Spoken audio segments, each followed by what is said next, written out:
the face who runs the place, T-Roy, the OG on the marquee, Jaybird, and the cat who runs the chat with the stats, Statman Surge.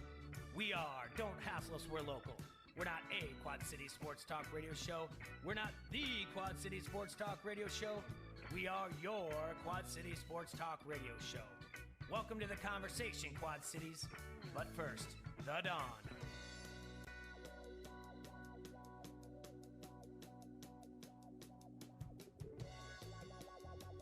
Happy St. Patrick's Day, Quad Cities. It's Wednesday, March 17th, 2021. It's the noon hour here in the Hassle Castle. This is Don't Hassle Us, We're Local here on ESPN 1170 AM. In studio with me today is the Stockpile, Brian Stocking. Stock, how are you doing? Doing great. It's St. Patrick's Day. I'm wearing the green. Yeah. It's my mother's birthday. She turned 69 this year, so it's a big day. St. Patrick's Day. I'm a quarter Irish, so 3/4 German, quarter Irish, all American, and it's a big day. Yeah, it's a big day. I know T-Roy's still out and about, and he'll be. He's got his festivities up and running over at Harrington's Pub. But good luck to everybody out there. Too bad the weather wasn't as good as it was on Saturday. But it's enjoy your St. Patrick's Day, and have a good time. Right? Yeah, always. It's always a good time. St. Patrick's Day is always a great day. Yeah. It's all right. It's not my day. I'm wearing green. Yeah, Jay's not. You did it. You did it for me. That's all that matters. That's all that matters. But speaking of, there's a city that usually celebrates a lot of St. Patrick's Day festivities. I don't know how much they're doing it this year, and there's a lot of Irish in that city. And the luck of the Irish really did not shine upon that city yesterday. I don't think I've heard one thing positive. I've tried. I've listened to multiple things outside of the city of Chicago, but the Bears have a quarterback. They do? Okay, that's an actually very good response. They signed a quarterback. Okay. And to a 1-year deal. It's worth $10 million, and there's a possibility $3 million in incentives. And we're talking about Andy Dalton. What Stocking that we're just coming and we'll just come firing hot. What happened here? What's going on with the Bears? The Bears have never figured out how to do quarterbacking since like the 1950s.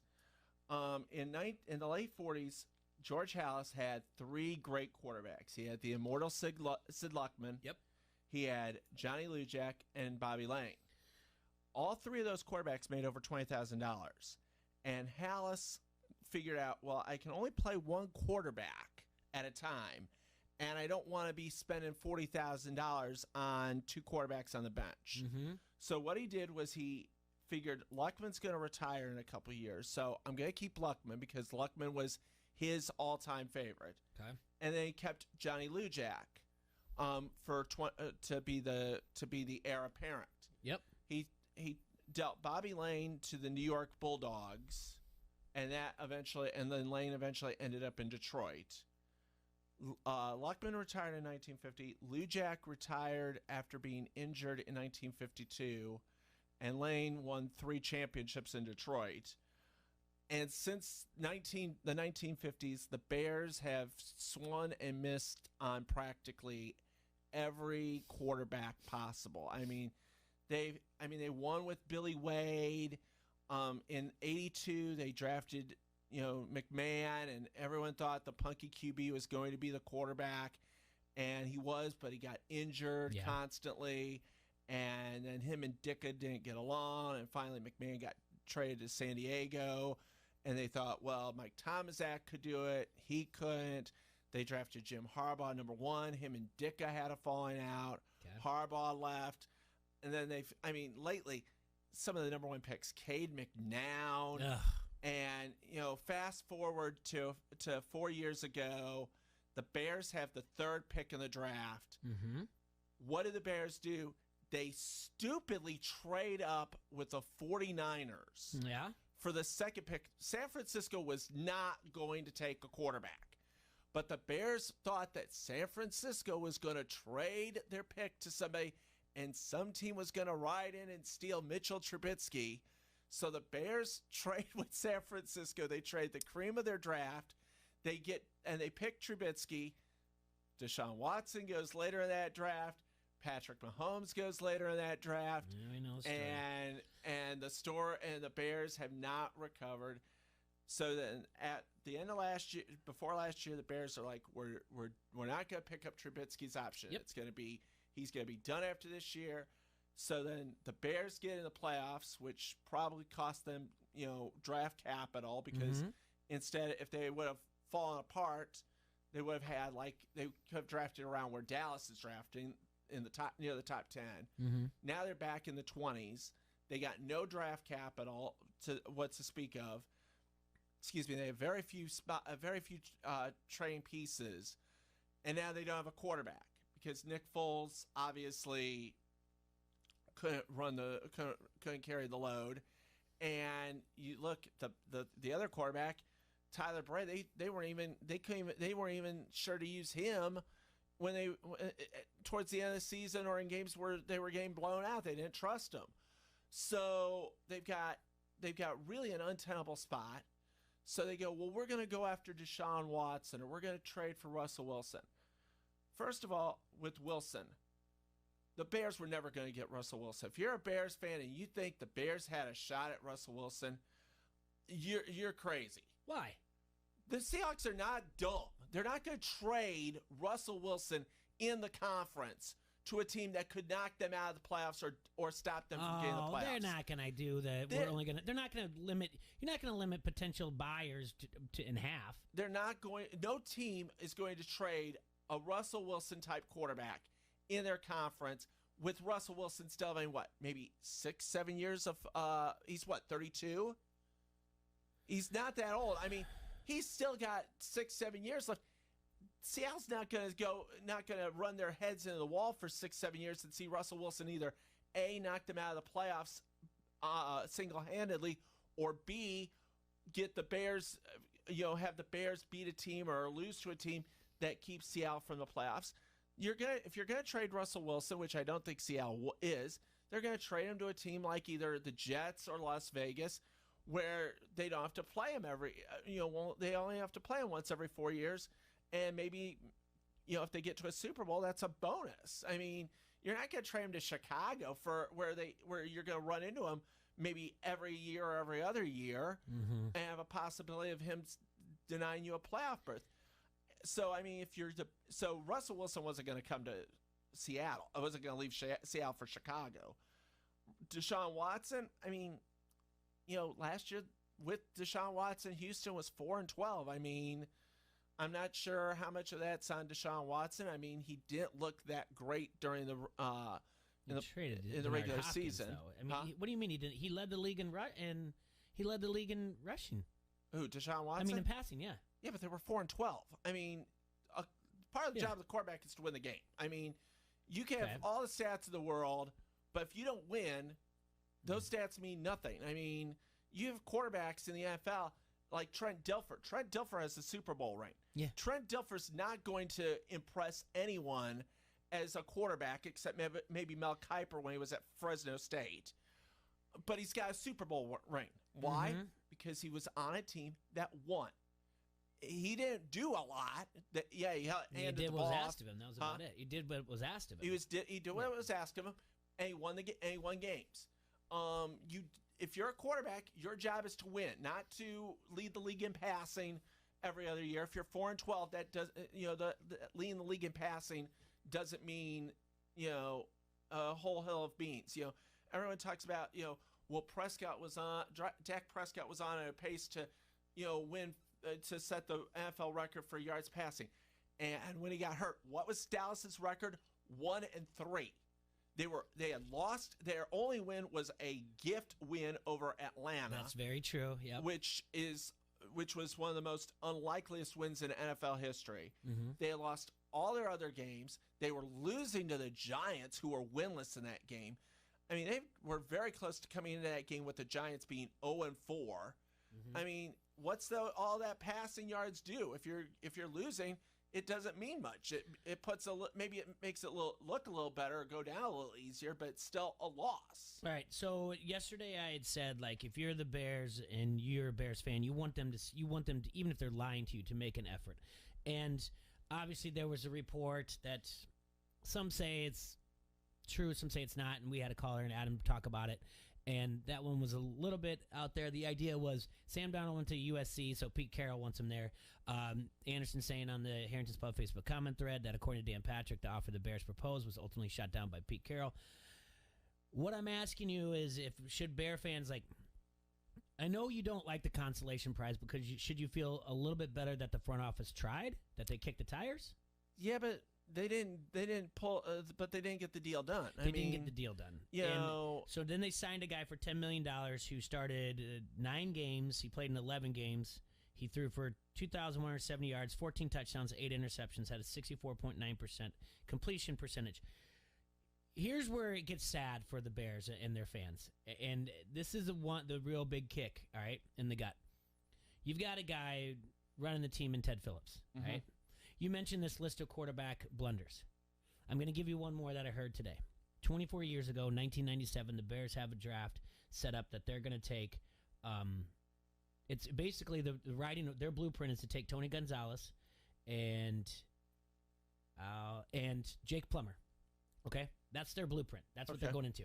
But right before the draft, they get a phone call from Seattle, and they give away their pick, the Tony Gonzalez pick, and I don't know what else, for Rick Meyer.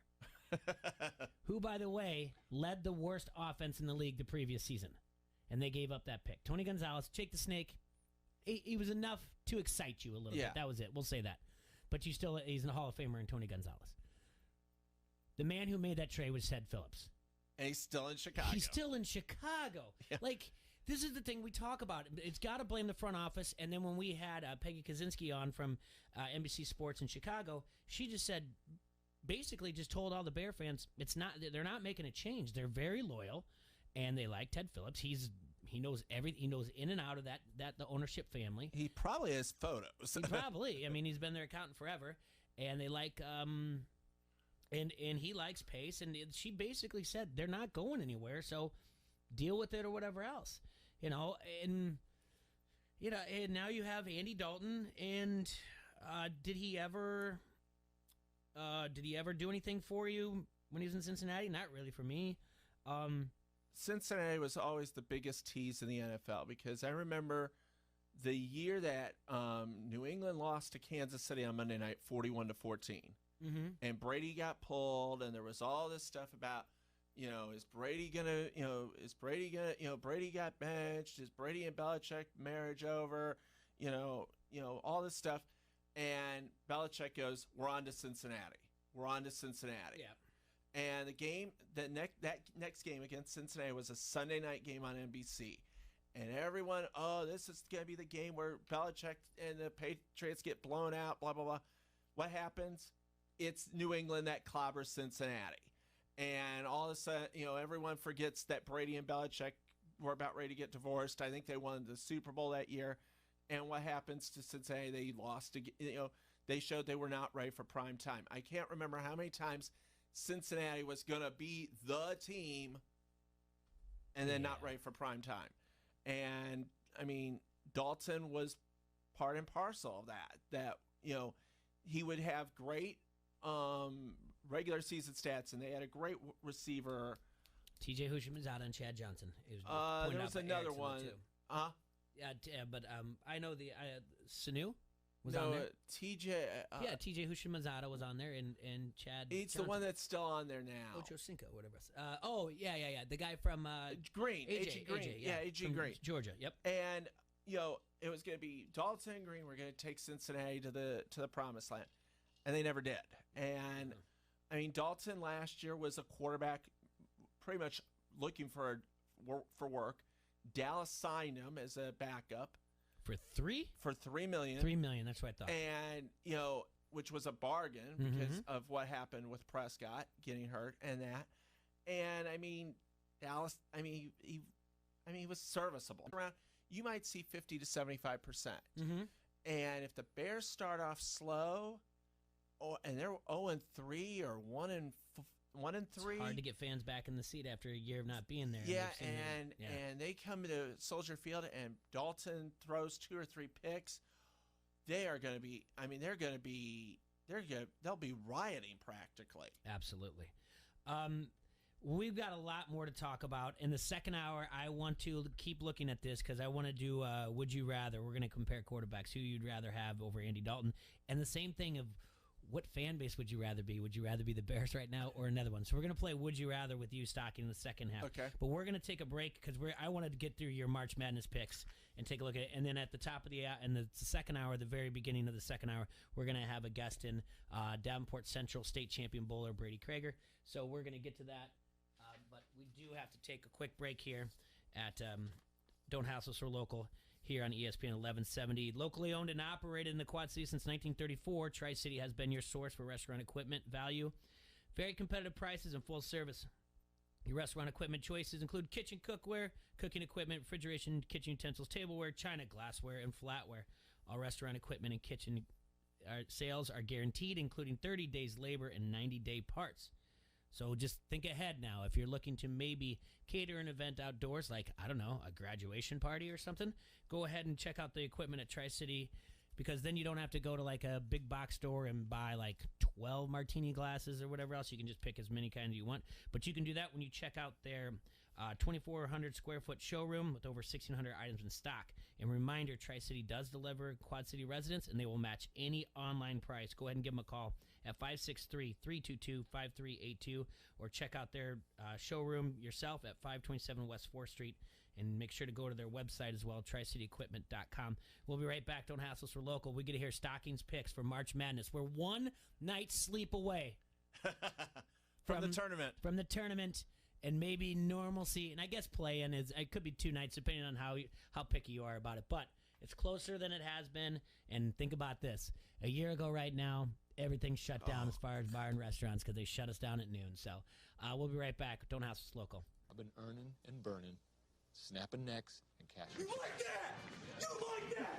Give me a hell yeah! I said give me a hell yeah!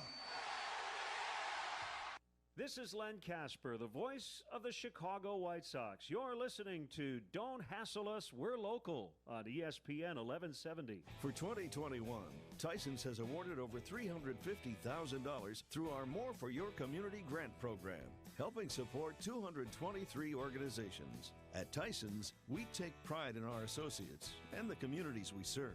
People buy from people, not just companies. To us, that's more than a saying. It's at the core of our foundation since 1927.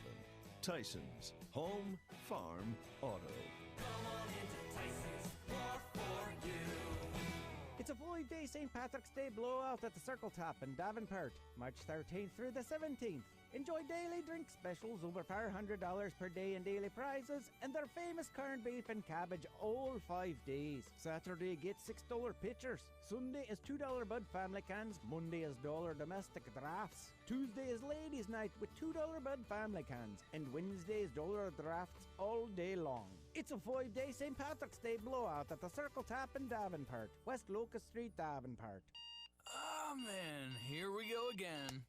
Up early, feed the dog, out the door, traffic, at the office, boss in some kind of mood today, no time for lunch, annoying coworker, no time to relax, bedtime.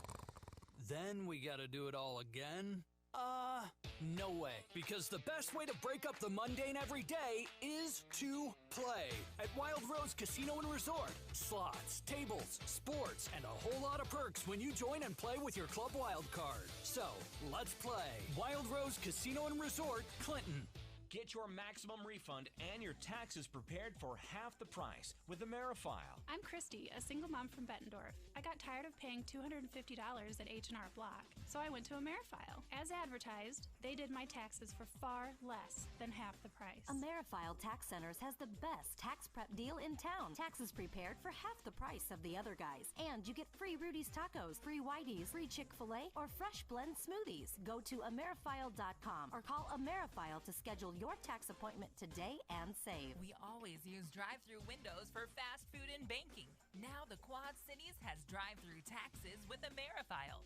Don't let COVID delay your tax refund this year. For the safest way to get your taxes done, use AmeriFile's drive-through tax service in Moline and Davenport. Stay safe in your car, drop your tax stuff off, and your taxes are prepared contact-free. Go to AmeriFile.com or call AmeriFile 762-8087.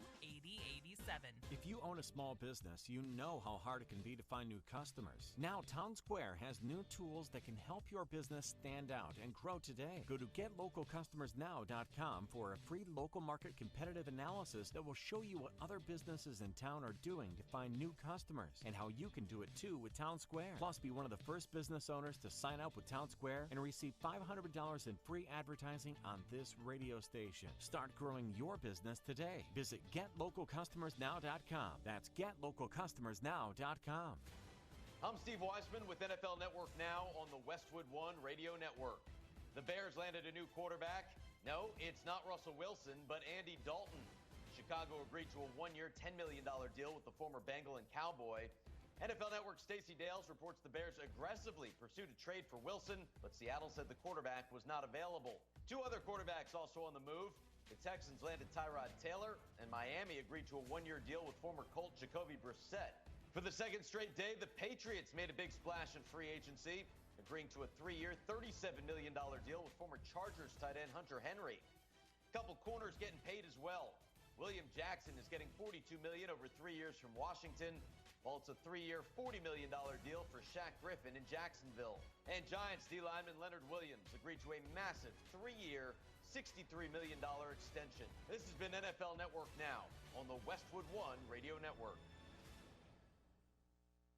What's in store for your business this week at Staples? Printing you new signs for the times. Get back to business with custom printed signs and sales materials. Staples has hundreds of designs to choose from, or just upload your own. And now at Staples, get 15% off signs, posters, or decals when you spend $75 or more. Some items printed same day when ordered before 2 p.m. Save big on custom printing at Staples. Ends 5/29/21. Exclusions apply. Limit one offer per customer. See store associate or visit staples.com/signage for details. Does learning a language feel like this? No habla español? Hablo. It's hablo? Yes. It's hablo. When you learn a language, you want to actually use it. Babbel is designed with that goal in mind. Since my husband is from Guatemala, I'll apply what I've learned in Babbel to our real-life situations. The app is so easy to use and it's so practical. It helps you learn things that you will actually need. Babbel, language for life. Celebrating 10 million subscriptions sold. Now try Babbel for free at Babbel.com. That's Babbel.com. BABBEL.com. Your home of the Chicago White Sox and the only local sports show in the Quad Cities. Don't hassle us. We're local. Noon till 2 on the Quad Cities sports leader, ESPN 1170 AM.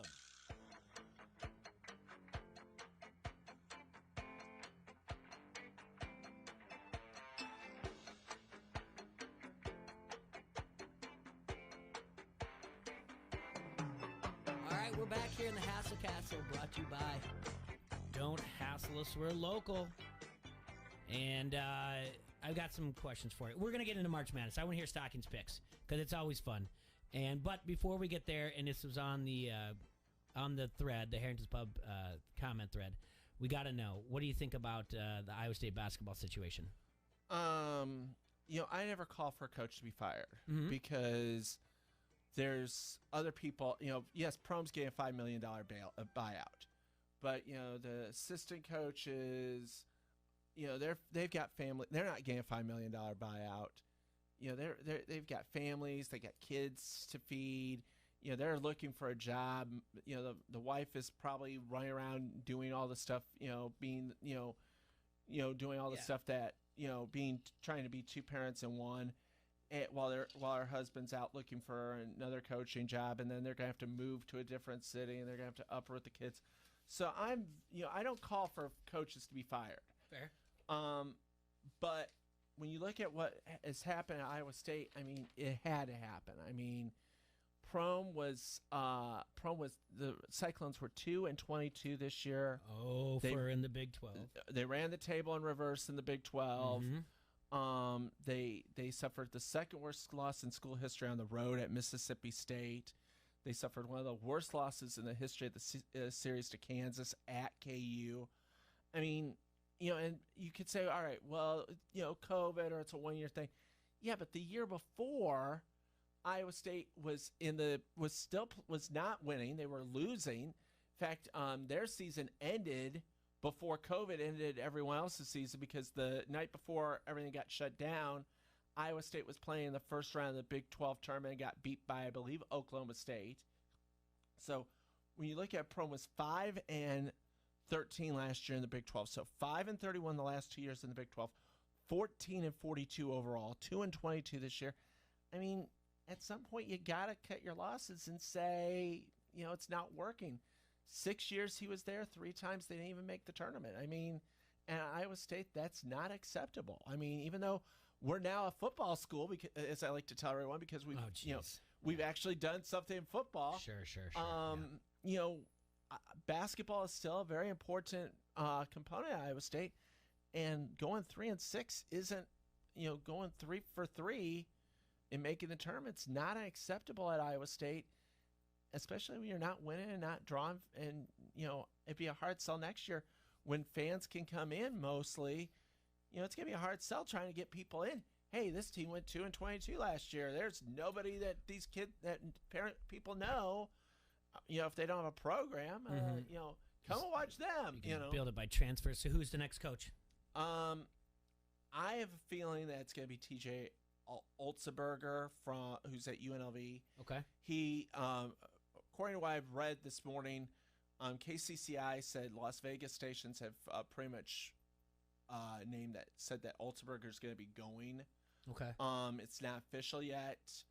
Otzelberger was Hoiberg's assistant, then went to South Dakota State, had some success at South Dakota State the last 2 years. He's been at UNLV, but he's 28 and 29 at UNLV. And the thing for Jamie Pollard is that Jamie Pollard has to hit on this one. Because when you look at Iowa State back in the 70s, Maury John left Drake to come to Iowa State and was building Iowa State basketball up at Hilton. This was right when Hilton opened. And Maury John was building Iowa State. Maury John got cancer, had to step aside. He unfortunately passed away in 74. Gus Guiden took over the team for the rest of the 73-74 season. For the rest of the season, the year before, Gus Guiden was African-American. He was a good coach, but at that time, he wasn't going to be hired at Iowa State. They hired Ken Trickey, and Ken Trickey went 3-24, and he got fired. And then they brought in Lynn Nance, and Lynn Nance had one good year and then was bad. And then his last year, he got fired because Lynn Nance made the sin of being thrown out of his house by his wife and living in a hotel, and pretty much announcing that he had been unfaithful. And in 1979 and 80 in Ames, Iowa, that was a fireable offense. Yeah. So he got fired mid-season, and Iowa State was, sort of kicking around looking for a coach. They had only drawn 5,500 or so to Hilton. They only sold out for 2 games every year, Kansas and Iowa, when Iowa would come. And, the program was really at a crossroads. They wanted Bill Frieder, who was Johnny Orr's top assistant at Michigan.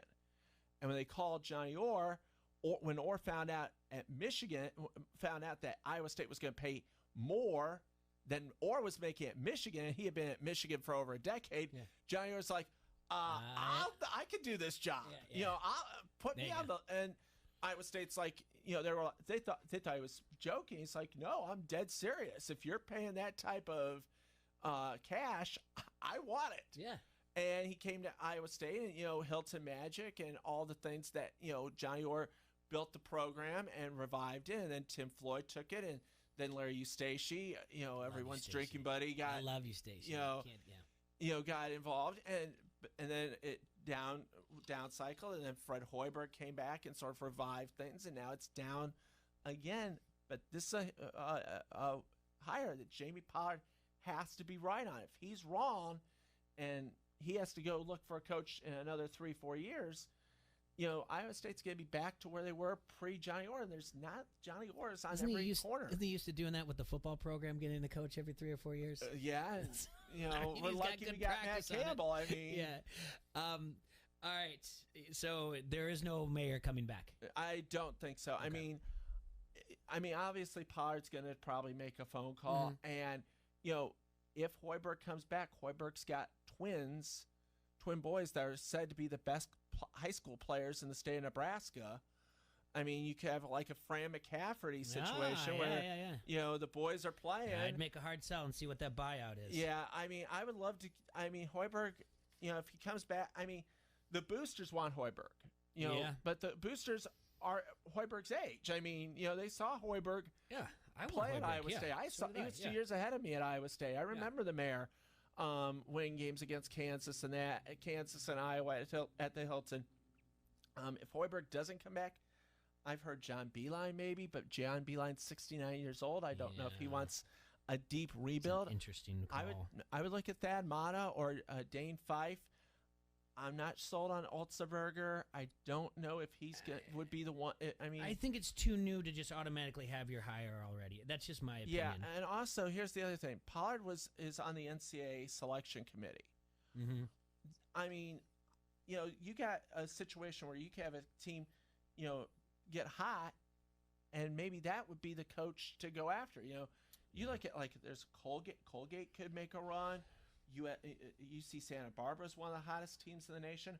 Ohio is, a lot of people. Ohio's a trendy pick. Grand Canyon. Bryce Drew. He's got the lineage. That's the thing. It's not that sometimes Winthrop. You could wait. You could wait and still possibly get a good coach. But if Pollard's going full speed ahead, if he says, let's be honest, would Shaka be at Texas if VCU doesn't make that run to the Final Four? No. Yeah, see, I think you need to take away. Wait, now they're number 3 seed. All right, let's go through your picks. Now, as you go through them in the first round, I just am going to give a little bit of information on anything that steps out for me on any lines that have changed, either over, under, or the actual spread. That's what I'm going to give to the listeners. Tomorrow I'll give you what I think the best bets are in the tournament. But so if I interrupt you, Stock, on what you have, we're just going to go slow. And if I say there's no real change for anyone, but I want people to understand that there are trends to look for, what the line opens at and what they change. The majority of these are over-unders. But let's just go from, you have west to east, south to Midwest, which I've renamed, by the way. Okay, west, I've renamed them the Mackey region, the Hinkle region, the Indiana Farmers region. But they're not going to be at those Hall spots. They're changing every. I just named them out of the 4. I didn't. But you're not going. But to say Hinkle, they're not playing at the Riverwalk in the women's tournament. I know that. Okay, but you can name it after these 4 things just to kind of give it a little bit of a. I don't know the things in Indianapolis to name it after the Motor Speedway. Okay, we have that. Yeah, we could do that. So anyway, all right. So the Peyton Manning. I'm assuming you have Gonzaga. Yes. They Gonzaga don't have this lineup because they don't have a winner yet of App State and whatever else. I think App State will win. I'm going to set my picks are App State, Mount St. Mary's, Drake, and Michigan State in the first round. Well, or first 4. But the committee really messed up on this. Put App State against Michigan. Come on. Oh, yeah. That would have been a good one for us. Come on. You got to have some sports knowledge beyond just basketball. I like where your head's at there. They should put App State with Michigan because Michigan fans would be doing, jumping off the top of Chrysler Arena if they lost to App State. Yeah, I like that one. All right, the next game will be Missouri and Oklahoma. No real change here to the over-under. The only thing that might stand out a little bit is this opened up as a pick. Oklahoma is now consistently at a -2. Former Big 8, Big 12 matchup. And during that era, Mizzou usually dominated. I'm going to go with Mizzou. All right, the other one we have here, Cal State, Santa Barbara, which you brought up, and versus Creighton. This actually opened up as Creighton is -10.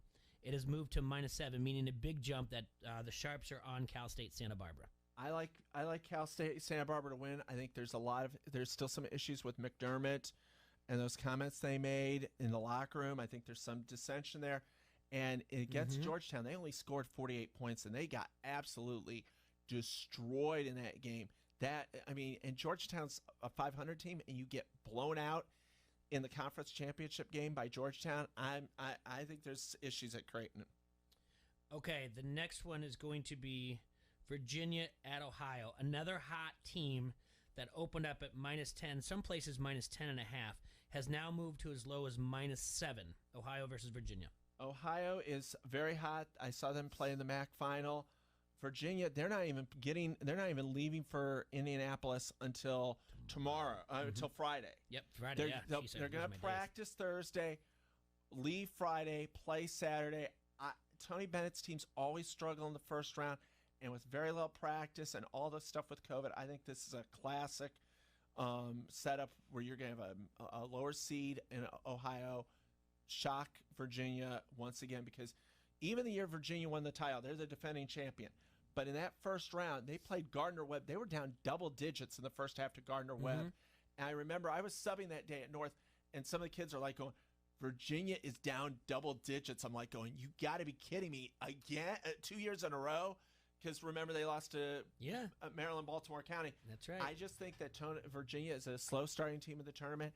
And with all this stuff going on, I think it's going to be hard for them to hang with Ohio. There is no line for the USC because you were waiting on the winner, Wichita State and Drake. And again, remind me, who do you have winning the game? I have Drake winning over Wichita State, former Valley matchup. I would love to pick Drake, but I hate to be saddled with Wichita State, so I'm going to take USC in that game. I think it goes to overtime, but they edge out Drake. Agreed. All right, Kansas versus Eastern Washington. This has not moved too much. It opened up. Kansas is 11-point favorite. It's currently at Kansas -10.5. The most important thing is this opened up the over/under at 138.5. It has moved up as high as 146.5, meaning people are thinking this to be a higher scoring game than the opening over/under started with. Who you got? I got Kansas, but remember, Kansas sat out withdrew from the Big 12 tournament. They're in trouble. I think they win, but I don't see it being a huge scoring game. I think it's going to be. They might get to 80, but I don't think Eastern Washington gets to 80. I think Kansas wins comfortably, but it's going to be. But do not be surprised if it's closer than. This one's circled me taking the points here for Eastern Washington. They have their best player out, and they have another playmaker that's Ben Hurt for Kansas. Yes, for Kansas. Okay. Yeah, so I'm taking the points with Eastern Washington here, just to give you a heads up a little bit tomorrow. Best bets that I think are out there. The next game up is Oregon VCU, who we just brought up not too long ago. Okay, Oregon versus VCU. Let me see if I find anything on here that looks good. Oregon VCU. Nothing has jumped out at me. All right, who you got? I got Oregon. Oregon usually does well in the first round. They did lose in the Pac-12 tournament to Oregon State. VCU struggled in the A-10 final. In their game, the A-10 final. I like Oregon, but Oregon does not have Peyton Pritchard. Last year, I had them as a team that could have gone to the Final Four because of Peyton Pritchard, but they don't have him this year. And finally, Iowa versus Grand Canyon. This opened up at Iowa -15. The only thing to change has been to -14.5. So a little bit of money on Grand Canyon, which is kind of like, for some reason, the sexy pick. They've got some tall guys out there that play. Some guys from foreign countries that play for Bryce Drew. The one I'm looking at here is the over/under at 145. It opened up at 145.5. It's 145. I actually like this. I like the over on here, but who you got winning? I got Iowa. Good. I mean, Luka Garza is the best player in the nation, and you look at that team. This is a team that is priced to win this year. The McCaffrey brothers, Wieskamp, Bohannon. If they can get C.J. Frederick back, Garza, if Toussaint doesn't turn the ball over, I mean, this is an Iowa team that could go all the way. Mm-hmm. And then we're moving on to the East bracket. You have number 1 Michigan, and obviously no line. Texas Southern versus Mount St. Mary's. Yeah, Main Street Media. So Michigan going there? Yeah, Michigan wins easy. All right, LSU versus St. Bonaventure. It's an interesting one. Some people are big on St. Bonaventure. This opened up LSU -2 and has actually moved to -1.5. It has stayed consistent at 144.5. What do you have here? I like St. Bonaventure. They've been good all year. LSU's been up and down. The SEC's been up and down. and I just don't trust the SEC this year. I'm going with the Bonnies. Right on. Now, the Colorado Georgetown one. We just watched Georgetown win the Big East for the first time since 2007. They put a 4-game run, but obviously Villanova was hurt. Colorado opened up at -3. They have moved up to 5.5. So there's money on Colorado. What do you have here? Colorado's been consistent all year. I like Colorado in this one. Georgetown, great story, but I don't think they've got enough pieces to upend Colorado. I think Colorado wins. It's going to be close, but I think Colorado wins. And then we've got Florida State versus UNC Greensboro. I don't know if I have much here, but go ahead and you give me that. And I'll see if there's UNC anything. Greensboro was the Southern champion this year, Southern Conference champion this year. Southern Conference has been decent the last couple of years. Last year I think East Tennessee State could have gone a long way in the tournament. Florida State was one of the top teams in the ACC. Probably, I don't know what happened in the ACC final against Georgia Tech, but I like Florida State in this one. Okay. The BYU game, we're waiting on a play-in here between Michigan State and UCLA. Right. And I have Michigan State beating UCLA, but I think BYU wins this game. The committee is hoping that they lose. Yes. Now, explain to everybody about this BYU fiasco, because I'm very interested in it. I love talking to you before the air, but it's a good tidbit of information that you're sharing, that you have with your buddies as you're all sitting around having a few cocktails, watching the games and everything. Okay. BYU is Brigham Young University, named for the great Mormon leader Brigham Young. The Mormon belief, the Mormon religion, does not allow athletic competition on Sundays. BYU has been consistent. If we have to play on Sunday, we will forfeit the game rather than play on Sunday. So BYU will never play on a Sunday. In the past, the committee has made sure to put BYU in regions that play on Saturday. In the past it would be Thursday, Saturday. And then this year it's Saturday, Monday. Yep. That's for the first 2 rounds. Well but the committee didn't look too far ahead. They've got them in the East Regional, and the East Regional will be contested on Sunday, Tuesday. BYU's already saying, we're not going to play on Sunday. So what the committee is going to do is they're going to take the East Region, if BYU advances, if BYU wins twice, and they will switch them with a region that is playing Saturday, Monday. So they'll switch, so the regions will switch. The BYU's not going to... One year, the committee was going to take BYU, if they advanced, and switch them with a team, which would have totally messed up brackets everywhere. Mm-hmm. They're not doing that. They're just going to say, instead, the East region will be contested on Saturday, Monday, instead of Sunday, Tuesday. If they make it to the Sweet 16. If they make it to the Sweet 16. Yeah, it is interesting, and again, as much as I can sit there and say, like, you can't change, for one of 67, it has been their tradition, and it is respectful of religion. It is a blunder on the committee by doing this, and I don't know how much that affects. If anyone's BYU not enough rest type of thing. BYU has been adamant about it. I mean, most of these teams would play in a bar, on a floating casino at 3 a.m. in snow, if there was enough money. Mm-hmm. BYU's like going, we're not playing on Sunday, period. So that's why the committee, sort of says we're going to treat BYU a little bit differently than the other teams, because all the other teams will play on Sunday. All right, moving on to Texas. Abilene Christian, this has stayed consistent around -9, and the over-under has stayed consistent at 140.5. Who you got here? I'm going to take Abilene Christian in the upset. Really? I saw Abilene Christian dominate the Southland final. Texas, the Big 12 is also... I don't think the Big 12 is as good as people say it is. You not being a homer for the Big 12. I'm going with Abilene Christian. All right, I'm going to star that. So when I can throw that's going to be the stockpile gold tomorrow when I tell everyone to take the points there, the 9, especially if it goes up. And more than likely, pay attention to some of the stuff. The ones that are going down, that's the sharps. If they rise back up, and which I will bring up tomorrow, it's just maybe a little bit of public money that's coming in at the last time. And then finally, Alabama versus Iona in the East. You got UConn, Maryland. Oh, sorry. Yeah, I'm going to take UConn. I'm not sold on Maryland. I haven't been sold on Maryland all year. Alabama, Iona, I'm going to go with Alabama.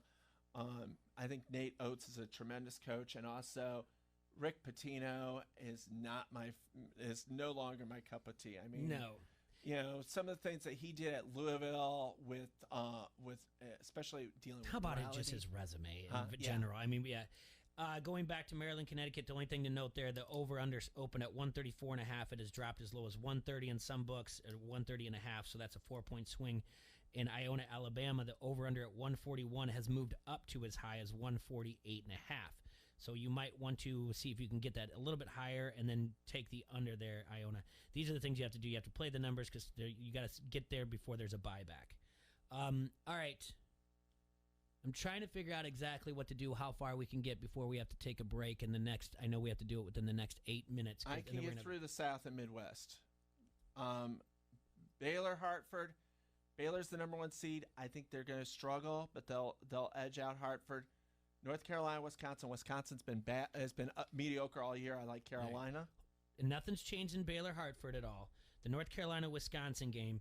You like North Carolina in this, right? Yes. Okay. The only thing to notice in this one is 142.5 was the open over and under. It has gone down as much as to 137 in some books. All right. Villanova, Winthrop. Winthrop is going to beat Villanova. Villanova was inconsistent when Ryan Gillespie was playing. Now with Ryan Gillespie out for the year, they're 0-2. 0-2. They're done. They got beat by 2 really bad teams, too. Yeah. This line has not changed too much, only by a full point, so you can get in while you can. Take Winthrop. It opened up at -7.5. It has dropped to -6.5, so Winthrop is one that you might want to put on your radar. The over-under, however, has gone from 136.5 up to 143.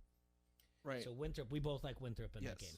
Purdue versus North Texas. I'm going to take Purdue. I think North Texas struggled to win the Conference USA. I think it even went to overtime. I like Purdue, even though they struggled in the Big Ten tournament. Now, this is a change. Over-under has gone from 130.5 down to 126.5, 126 in some other books as well. So pay attention to that if you can get some buyback, or maybe you should get in the over. Keep in mind, guys, the guys who set the sports book, they're not usually that wrong, but neither are the sharps. So if you can somewhere find the numbers in between, you can make a profit here and there. All right, what we got next? Texas Tech and Utah State. Texas Tech, McClung, who used to play at Georgetown, transferred to Texas Tech. I think he's the spark plug. He'll get the Red Raiders to the second round. So, all right, so Texas Tech over Utah State, the over-under has gone from 134.5 down to 131. Arkansas and Colgate. I like Colgate. Come on! I am not sold on Eric Musselman as a coach. I don't want Eric Musselman in Ames. Please stay in Arkansas. We don't want you in Ames because Musselmans have been bad since '72 with the NCAA. You know, the when they played the brawl they had at Williams Arena. I'm going with Colgate. I like the Colgate coach. I think Colgate pulls the shocker in the first round. The over-under in this opened up at 155.5 and has moved up to as high as 161.5. That's a 6-point swing. Consistently, this line has stayed at Arkansas -9, has dropped to 1 and 8.5 at some spots, but still kind of hovering around the 9. Florida versus Virginia Tech. Florida's been a consistent tournament team. I think that experience gets them through past Virginia Tech. Consistently pick across the board around here. Sometimes Virginia Tech has moved up to 1, but it keeps dropping back to a pick. So either or, and 135.5 is where it's been sticking at as well.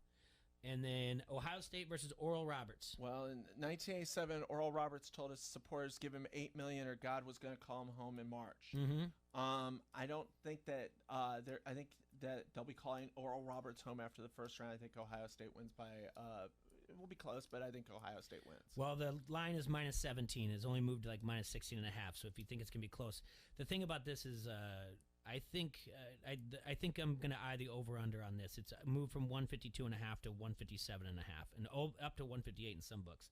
So Ohio State, you got that. Now moving on to the Midwest first round, and then we'll take our break, and then we're going to fill out. After we talk to Brady Krager, he's going to be our guest at the top of the hour. Then we'll move back into the rest of the thing to see your Final Four and who you have winning. Okay. All right, so Illinois versus Drexler. I like Illinois.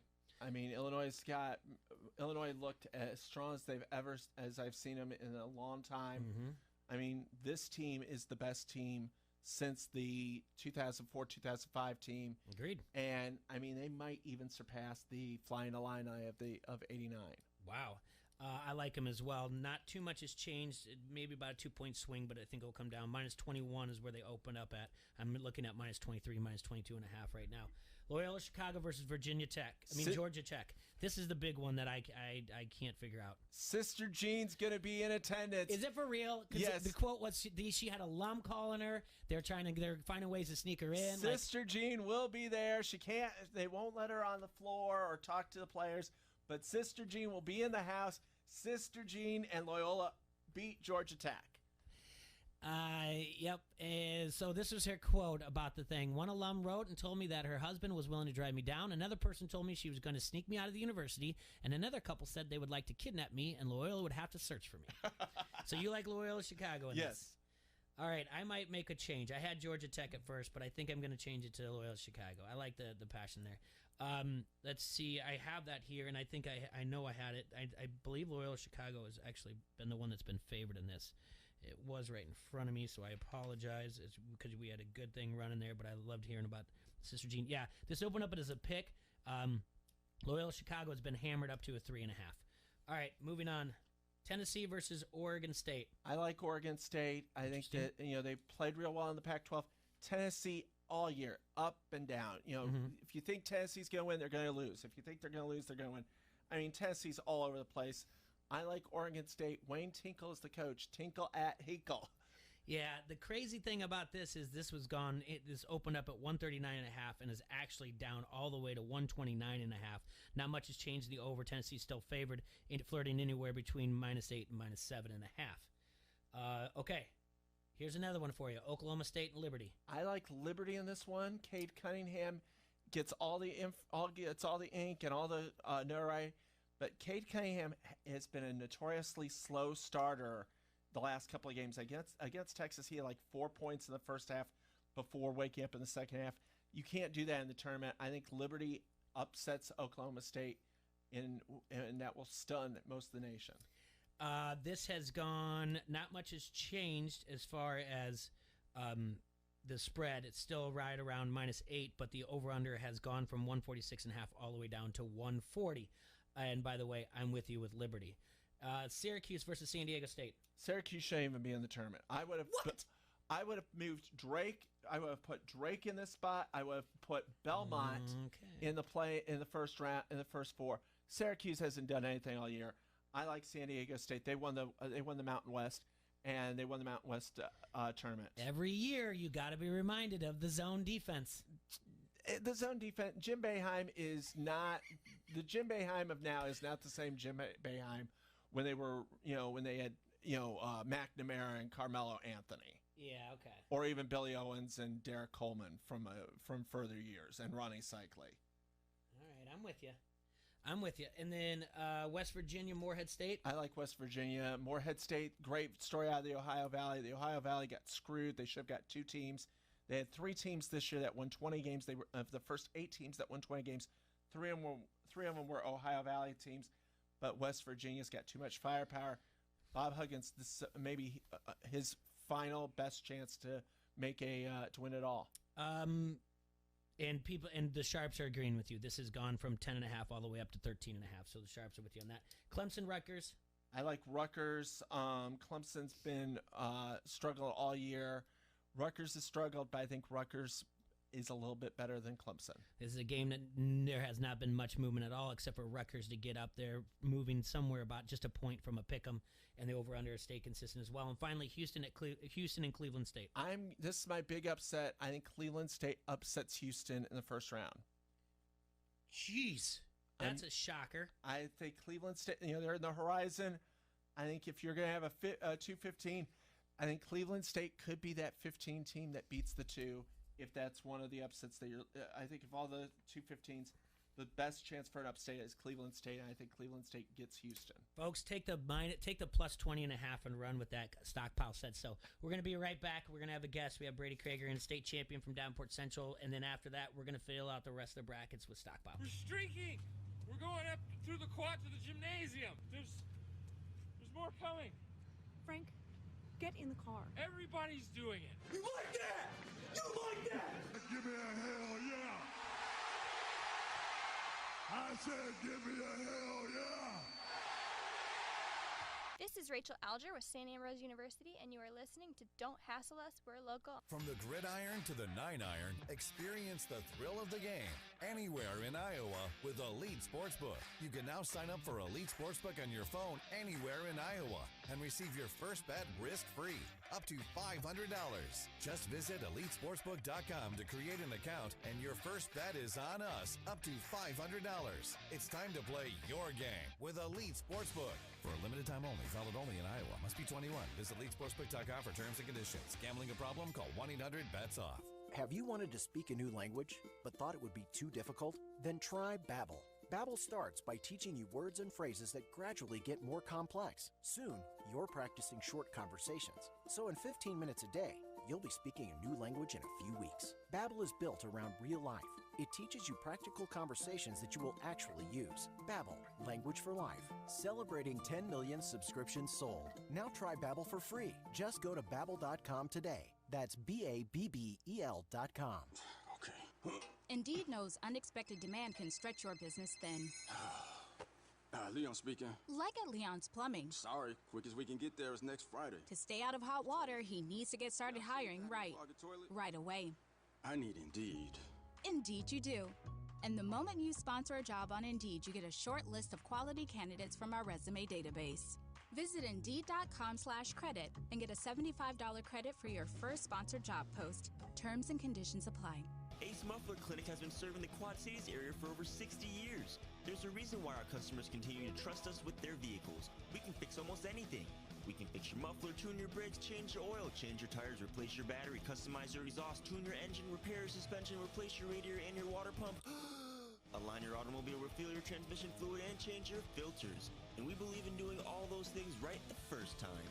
For fast-friendly service, visit Ace Muffler Clinic at 4th Ave and 15th Street in Rock Island. And now an old classic commercial from Mark Brenny. We're talking with Mark Brenny, owner of Brenny's Motorcycle Clinic in Bettendorf, who seems to be quite happy. Hey, Mark, what's up?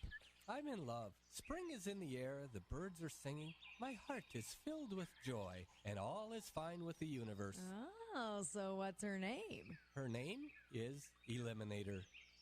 Isn't she one of those dancers out in Mount Joy? Heck no. A woman? Get real. My Kawasaki ZL600 Eliminator never goes shopping, doesn't nag, never has a headache, and is always ready to ride when I want to. Come on, are those the only comparisons you can make? Well, unlike a woman, my Kawasaki loves it when I hit the gas. Oops. Mark! All right, well, see, I told you.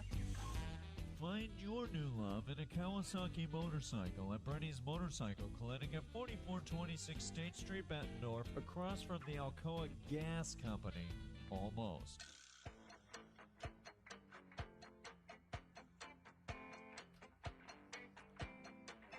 Welcome back to Don't Hassle Us, We're Local here on ESPN 1170 AM. It's the top of the hour on St. Patrick's Day. In the studio now, joining Stocking and I, it's Brady Krager. He's got his green on as well, so good for you for wearing your green today, Brady. Brady, you are a freshman at Davenport Central. Yes. Yes, and the big thing is, just last month, you won the state bowling championship. That's correct. That's correct. Now, the thing is, I was looking at your score, and I was like, oh, okay, I was trying to break this down. Could you bowl to 527? 572.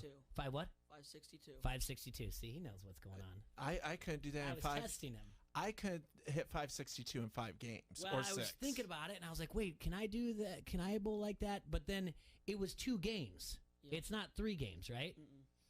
So you take me through this. The first game, so this was up in Waterloo. Mm-hmm. And the first game you bowled 275? Yes. And then the second game you hit a spare in the first frame. Yes. And then you rattled off 10 strikes in a row. Yep. And you beat the runner-up by 73 pins. Yeah. All right, so during this whole time, like, what frame do you know this is locked in, that you've won this thing? It was the second game in the 8th frame. And you're like, I'm a state champion. Well, I actually didn't know. Oh. I didn't even know about it. I just tried to shoot my best, and I did. So, all right, so how long have you been bowling? Basically 3.5 years. Okay, how did you get into bowling? My dad and my uncle, my grandpa, they were talking to me about it, and they wanted me to join a Saturday league at leisure, so I did. And then I made it to Central, and then I'm on the bowling team. All right. So 3.5 years ago, is it in your foreseeable future that you're like, oh, Central has a bowling team, I'll just join it? I mean, was that like your goal when you started bowling, or? Well, my goal was to try to get that 4-year thing for all varsity at Central, and I got varsity for the first year, so I'm trying to make it the next 3. Now, the key here is halfway through the season, you switched to a 2-hand approach. Yes. Can you explain that to us? Because, I mean, I know we have cameras on us, we're on Facebook Live or whatever else, but we're also on radio and we're on the app. Can you describe what that is? Basically just putting 2 fingers in the ball. Yes. Without a thumb. Uh-huh. And, holding in like a locked-in place. Yep. And then going up there. It's basically like throwing one-handed, but you're only using 2. It's like the exact same concept, but... But as you come back, you spin it, though, right? Yeah, you spin it off your fingers. Same thing with one-handed. Well, I got to tell you this. I'm not a good bowler. I've been recently bragging that I am. But after reading the article that they had in the Quad City Times, I was like, I've always wanted to spin, never figured out how to do it. And just by in your quote, when you're like that, you picked it up halfway through the season, right? Yeah. And was that your idea, your coaches, your dads, your uncles? Well, honestly, I was at Big River, and there was a guy there. He made me get the idle ball, and I tried throwing it one-handed, and my dad said it was like I never threw the ball. It was like my first time. So I asked my dad if I could do it two-handed, and I did it, and I struck, and then the guy was like, go 2 and 1, and I struck, and then he said 2 and 1 again, I struck, and then he was like, this kid's a two-hander. And is this a common approach, the two-hander? I mean, it's like there's not very much people who do it, but it kind of is. Like it's like half and half. I'm telling you, after I read the article, in my head, I'm like, I think that maybe that's how they did it or whatever else. And that's the first time I spun was after reading the article or whatever else. And I just wanted to. And I'm not a good bowler. I mean, I was proud of my 170. I know you laugh, but I wasn't. And then last night, Sunday night, I bowled again. And I only bowled a 125. I didn't get up to my 170. So you still laugh, but I'm still going to throw down the gauntlet later that we're going to have a bowl off, me and you, at one of these places. Yeah, definitely. Yeah. So your goal was to be on varsity all 4 years. You already made it. Yep. And now they give you a state championship. Yeah. And now the target's on your back. Basically. So after winning the state title, again, take me through it. And if I know these are naive questions or whatever else. So are you going to travel more to go to other open tournaments, or what's the? Yeah, I've been getting into more with my dad and stuff. Hopefully next year on Central, we travel more places than just like Muscatine and Clinton and stuff like that. So yeah, I would like to try to travel like Cedar Rapids and other places that are farther out. But are you yourself getting into open tournaments when it's not season for the high school? Yeah. And then, all right, have you bowled a 300? No. But you're close. Yeah. You were one strike away from it. Have you done any better than 275 before? Is that no? You can't do any better than 275. What was the final one? Was it 275? 287. Can you do any better than that? Yeah. How can you do any better if you have a spare and then all the rest are strikes? Well, you can just get a strike in the first frame, and then I'll strike out. Yes, that makes the most sense, of course, but that would be a 300, Yeah. meaning you've done the best possible outside of the 300. Or he could start with a strike and go all the way to the last frame and get like a 9 on the last ball, and that'd be a 299. Yeah, you guys are so much smarter than me. Yeah, because we have someone that comes in the studio, Adrian, he was on here, and he had that actually happen to him, the last ball. Suck. Yeah, he wasn't happy about it. He didn't want to talk about it very much. But yeah, that makes all the sense. That yes, thanks, Stocking, for doing the quick math. Are you going to have the bumpers when you No, I don't need the face bumpers. him? He'll have the regular frame, and you'll have the bumpers up, so that way you don't. What size ball do you use? 14 pound. Oh my goodness, that's pretty big. I should have a 15, but we haven't got the chance to switch over yet. I need to up the pound on the ball that I'm using because it's not that big. What's the difference when if from like using 14 or 15 to say 11 or 12? That's more my range. 11 and 12 are lighter, obviously. I love the answers. They're like so true. Yeah. But 14 and 15, they're almost like the exact same. That's why my dad wants me to switch over to 15 because it's like, there's a kid on my bowling team. His name is Charlie, and I bowled with his ball before. He has a 15, and it's not any difference. But what's the advantage for that? For having a bigger. Honestly, if you have a 16-pound ball, there's no really advantage. I mean, if you have a lighter ball, it's not going to knock down as much pins, but around to like a 14, a 15, that's like a perfect ball for anything, honestly. Because a 16, it just doesn't really make a difference if you doesn't knock down more pins if you have it. Then say 14 or whatever. Yeah.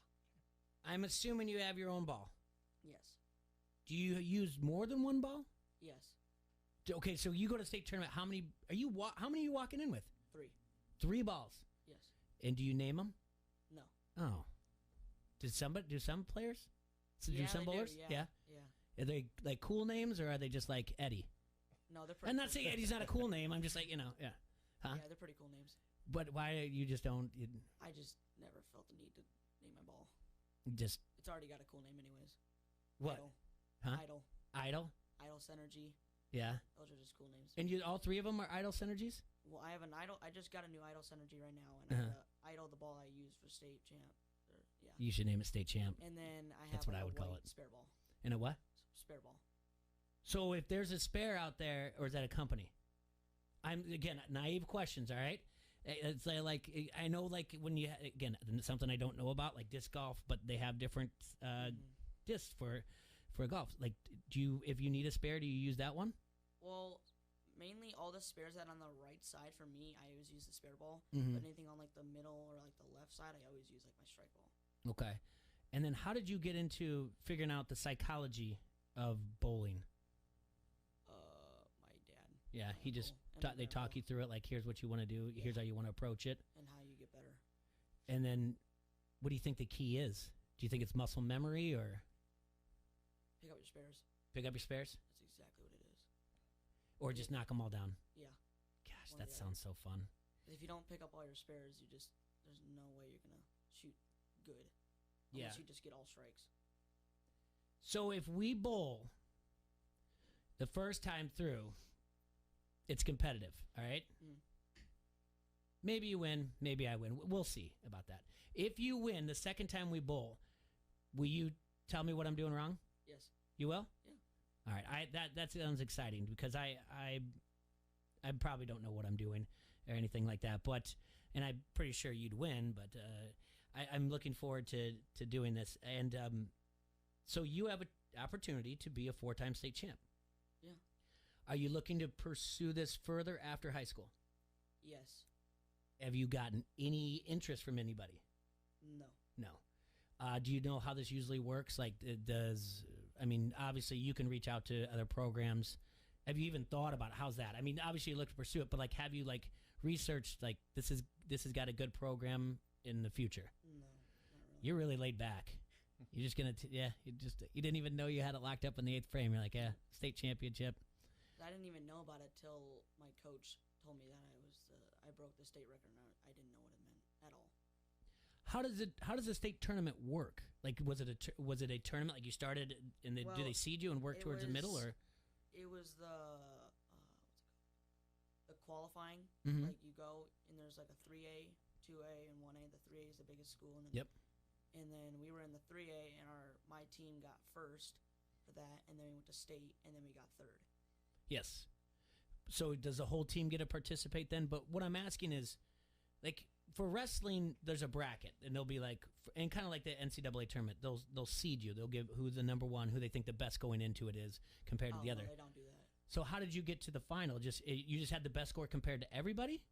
No, yes, but they only take for like state for like qualifying. They only take like the top. I think it's like 5 teams for 3A. Yeah. And they move on to like state, Mhm. and we were the first, so we obviously got to state, and then out of all those teams that are in 3A, we got third. Yeah, I understand the team aspect. I'm talking about you individually. Like, how did you get to the state finals against this individual that you beat from Marshalltown, right? Yeah. Yeah, how did you get to the finals? Did you have to bowl other people before that? You just bowl as like a team. I know this sounds like... No, okay. So you just bowled as a team? Yes. So you and the kid weren't, like, side by side? No.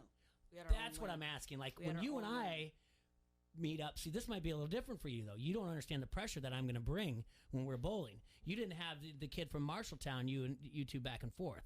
Now I've got me. I talk a little trash, and you have to perform while I'm there. I'm ready to do this. But so this kid could have been like on lane 2, and you could have been on lane 16, right? It's just whoever has the best score at the end of it. Yes. Okay, now I'm with you. That's where our little disconnect was. But yeah, you see, yeah, you don't. Yeah, now it's just going to be us two. Okay. And So instead of winning by 200, he only wins by say 150 pins. Or is that what you're saying? If you look at the scores, that's a pretty good guess. And maybe if we cap it around there, yeah, that sounds about right from what I bowl and what he bowls. That's 150 sounds about right. And but then stocking, I'm going to walk away from something maybe because with a little bit of learning, he's going to teach me what to do. He may have to teach you a lot. Hey, but this isn't. It's not his home. It's not his home lane. That's for certain. Because you said you go to Leisure, right? Yes. Off the board. And Bullmore. Bullmore off the board. I've We're been not to, going. Like, almost. I've been to a lot of bowling alleys. Oh, okay. Name one that name one. I can't. That was about it. You named all. You said Big River. Mm-hmm. I know Leisure. Mm-hmm. I know Bullmore, and I know High Five. Yeah. You've been there? Yeah. I haven't been to High Five, but I've been to all the other ones. Oh, you haven't? Well, this is great. Don't go there. Well, we're going to figure this thing out when we have time to go, and I'm going to reach out to some people out at TBK. And the beauty of this is with your mom Danielle's permission and yours, maybe we can film this thing. Okay. On Facebook Live so people can watch this and see what happens. Okay. We'll do this. All right, so you're a freshman at Central. Yes. What else you like to do besides bowling? Golf. Really? Yeah. So that season for you, that was in the fall, right? Summer. Started last summer. High school starts in the summer and then goes into the fall? Yeah. Okay. Did you go out for it there in Central? Yeah. Okay. And how'd the season go for you there? Good. Well, it wasn't really like it was like a, it was more like a practice, but it was like to like see what you're gonna be on. Mm-hmm. We played matches and stuff like that, but I mean, I don't really think it was a season because it was in like the summer, and then it didn't go on to like fall. It just stopped at the summer. And then Now, are you a good golfer? I'm decent. Yeah. What do you shoot? Well, I'm not going to challenge you to golf, by the way, because I hate it. Well, for 9 holes, probably about like 40s, I think, or like the low 40s. That's a lot better than mine too. Yeah. But we're not going to do that or anything. Where do you like to golf at? Red Hawk. Red Hawk. That's Northwest Davenport? I have no idea. Northwest Davenport? Yep. Yes, it's Northwest Davenport. See, I was a geography teacher, Stocking. I know this stuff. I remember your geography teaching. Anything else besides golf? I did baseball for like 8 years, Mhm. and then I quit. And I did wrestling, didn't really like that. Mhm. And basketball, wasn't very good at it. And yeah, I just stuck with bowling. Now, do you follow the professional sports? Like as far as like baseball, basketball, Yeah. or football? Who are your teams? Well, for basketball, I don't know. Mhm. Baseball, Boston Red Sox. Really? Yeah. My dad's a fan too. Did you see LeBron just bought into ownership of the Boston Red Sox? Nope. Yeah, he did.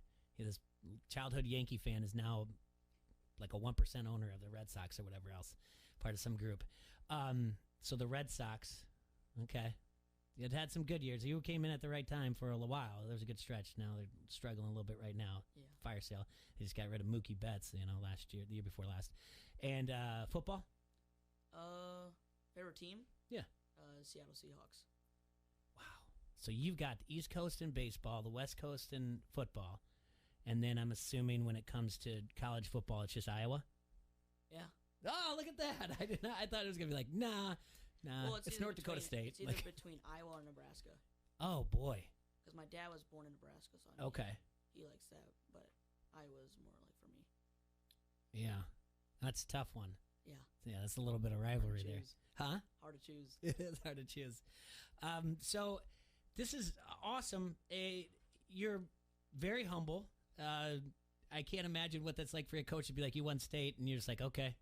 Like, are we going to go literally. Are you, like, do we go home now, or are we stopping to eat pizza at the OP? I don't know. Like, it's just like, you're like, all right, yeah. Sounds good. He's like, all right. So, did you guys stay overnight when you went up there, or did you guys come back?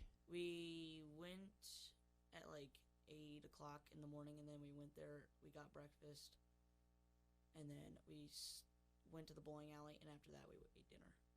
Okay. Where'd you guys eat at? Do you remember? The other place. That's what I just said. The OP. Yeah, look at that. We're like on the same page. Yeah. What'd you get there? Do you know? Do you remember? I went to college there. So, you didn't get pizza? No. Oh man, you missed it. Should have got next time. Next year after you win. I will. Yeah. Chicken Alfredo was not that good. All right. In my opinion. I'm assuming since you went to the OP, you went to the one on University, not in the one on College Hill, because the bowling alley was in Waterloo, right? Yeah. All right. I somewhere close to that. Yeah, I don't know how many times during this interview I can say I know people and like make it seem like I'm a big deal, but I know people there too. So next time I'll make sure they set you up right when you go up there and win. It'll be good. Brady, I want to thank you so much for coming in. This has been awesome, and I will, through our contacts, we'll figure out a time when we can get together and do this and play. And I'd love to. I think it's going to be a lot of fun. So would I. So, listen to that. Can you, the team that you started with, can you beat your dad, your uncle? Well, I've gotten close to my dad. I beat my uncle before Mm-hmm. in King of the Hill. Don't know what that is, but sounds It's interesting. like a bowling tournament. Okay. And I've gotten close to being my dad, but he's still better than me. All right. But so those are those on the list of things that you're going to accomplish? Oh, yeah. Yeah. And then, well, let us know also. Well, I'll see you before. If you get a 300 before, we're still going to do this if you get a 300. I'm not going to be shied away from this or anything. But let us know if you get 300 because we want to report to the people out there that listen to Don't Hassle So Local. But I want to thank you so much for coming in. You're a fun young man. You speak really, really well. And that's what I like when we bring in young student athletes. I'm so proud of how well you guys are and humble. And I just remember when I was like 15, I probably would just come in and made fart jokes. So you've been great, and I appreciate time. Thank you for bringing him in, Danielle. And thanks to Erickson for setting it up. And I can't wait till we do this at High Five, not at Leisure Lanes, not at Bowmore. All right? So we'll be right back here at Don't Hassle So Local on ESPN 1170 AM.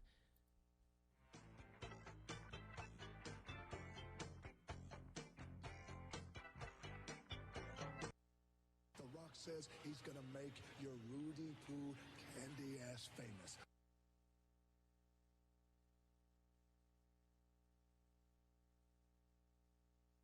You like that? You like that? Give me a hell yeah!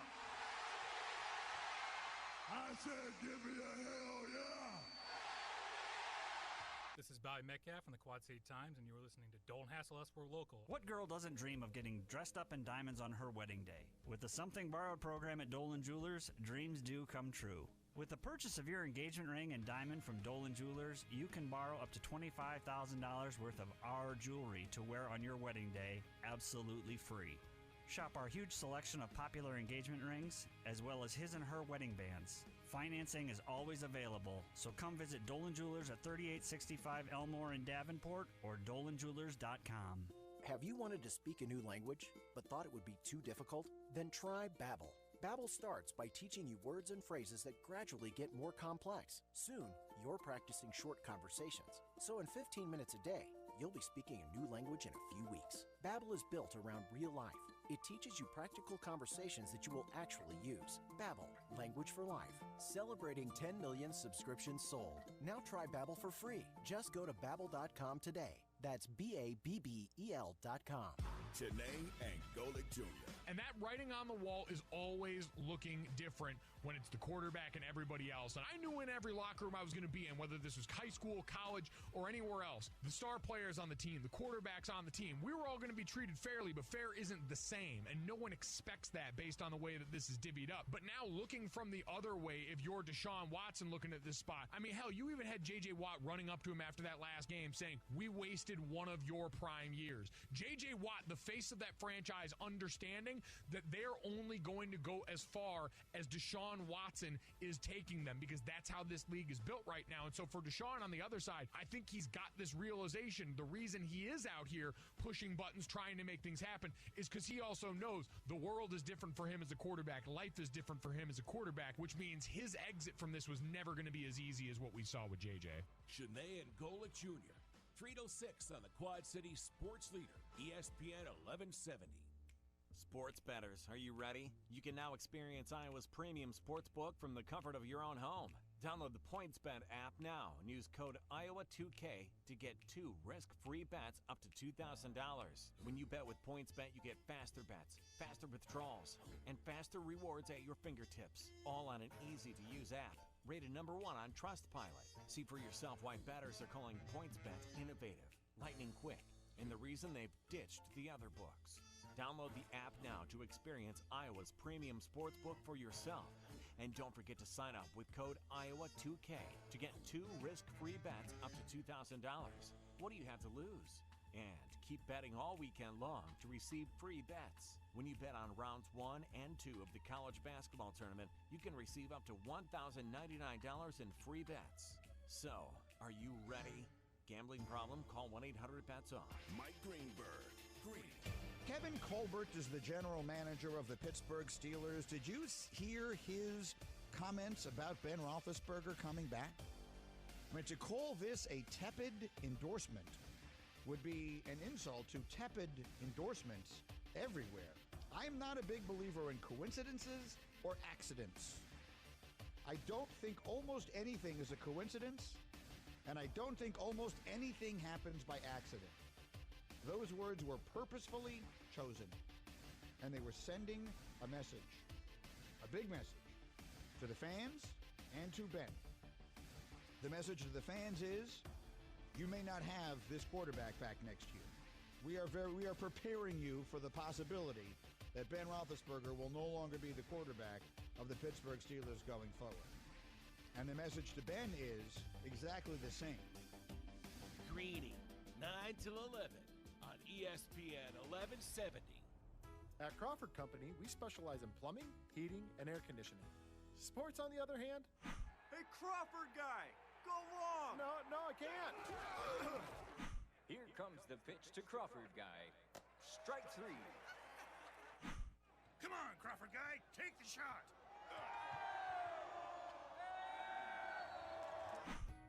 Sports may not be our specialty, but home comfort is. Crawford Company, plumbing and drain cleaning, heating and air conditioning. Let's start with everyone out there who loves flexing in the mirror. Now, narrow it to all those muscle squeezers who hate stretching their wallet. Well, with my Walgreens, members earn an extra 5% in Walgreens cash rewards on Walgreens brand items. So head to Walgreens for great deals, or limp if you're like me and forgot to stretch while getting in the car. Ow, my calves! Right now, stock up on everything from pain relievers to vitamins with select Walgreens brand health and wellness items. Buy one, get one 50% off. Offer valid through 4/24 with My Walgreens. See Walgreens.com for details. All the sports you need right here. The Quad Cities sports leader is ESPN 1170 AM. KBOB, Davenport, a town square media station.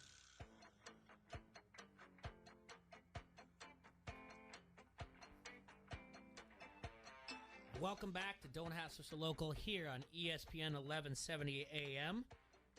We just had Brady Krager in from Davenport Central, state champion bowler, and soon to be my opponent in bowling as soon as possible. We're going to try to set it up.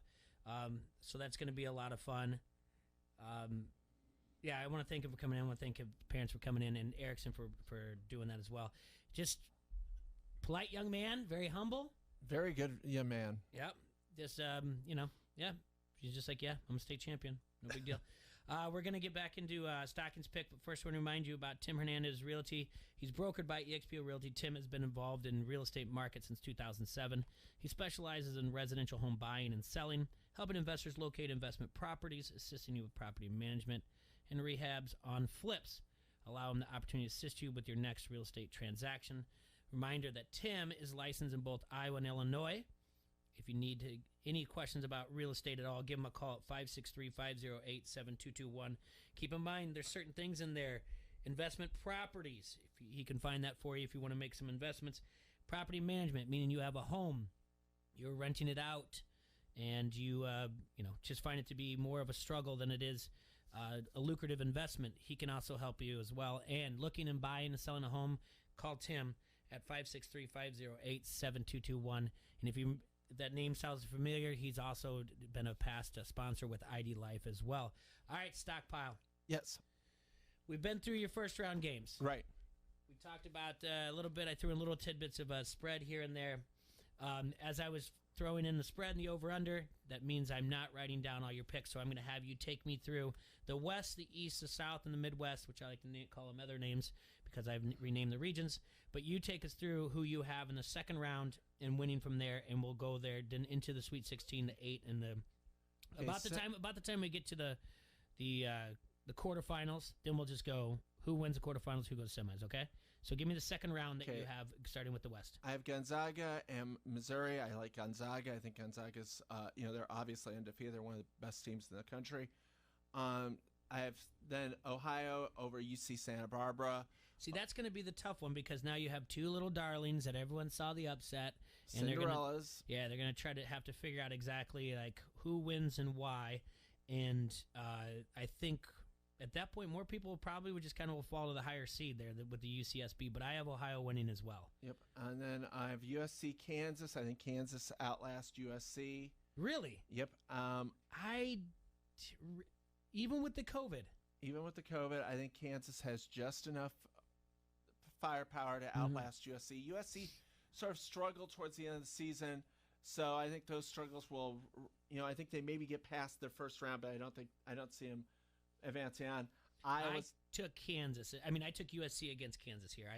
The COVID thing has thrown me off, and losing their number one guy and a possible playmaker, but we'll see more when we get to it if he's going to play or not. Right. Iowa's got too much firepower for Oregon, so I like Iowa in that one. Agreed. Go to the East, Michigan, St. Bonaventure. I would love to see St. Bonaventure pull the upset, but I'm going to go with Michigan. Fair. Florida State, Colorado. Colorado has been a good story, but I think Florida State's got too much. I'm with you as well there. BYU, Abilene Christian. I would love to see Abilene Christian do it, but I want to see the chaos BYU brings to the nation. All right, so for those who are back to the show, keep in mind that he had Abilene Christian, the 14 over Texas, the 14 seed over the 3 Texas, and in the second round he has BYU over Abilene Christian. Yep, in overtime. And I like Alabama over in UConn. Overtime he calls, and forcing the NCAA committee to mess up with everything, right? Yep, and Alabama over UConn. I like Bama. They're a real good team. They've been a good team all year. Moving to the South, this is where I've got chaos starting. I've got North Carolina beating Baylor in the second round. I'm not sold on Baylor. I've never been sold on Baylor this year. I think North Carolina under Roy Williams has enough ability and has enough to do it. I think North Carolina, it could be a dark horse this year. Winthrop. I want to throw this out here now. Your South is, and when we get further down, people understand when we get there. Your South is kind of all over the place. So because now you got Winthrop over Villanova, which I have too, but now you just took out a number 1 seed in the second round. All right.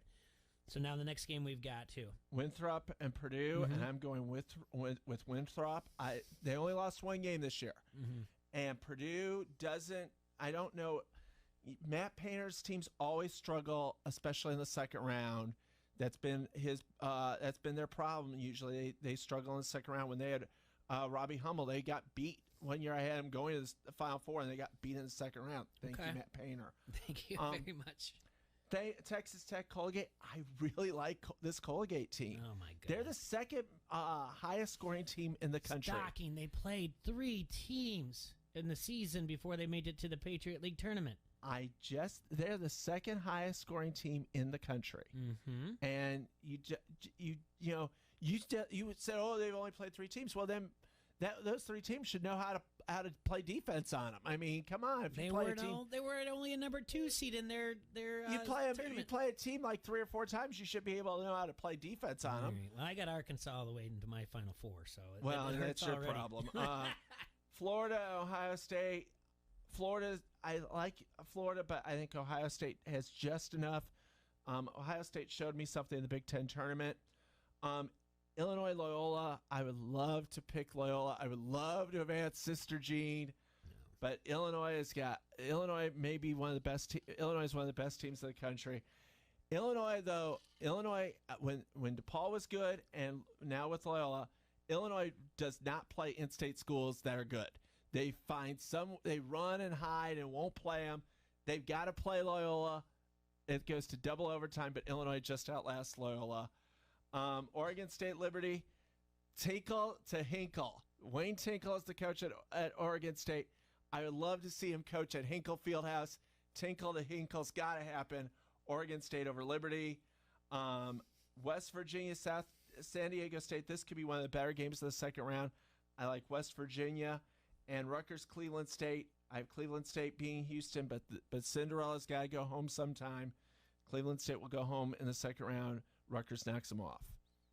And then now that moves us to the Sweet 16.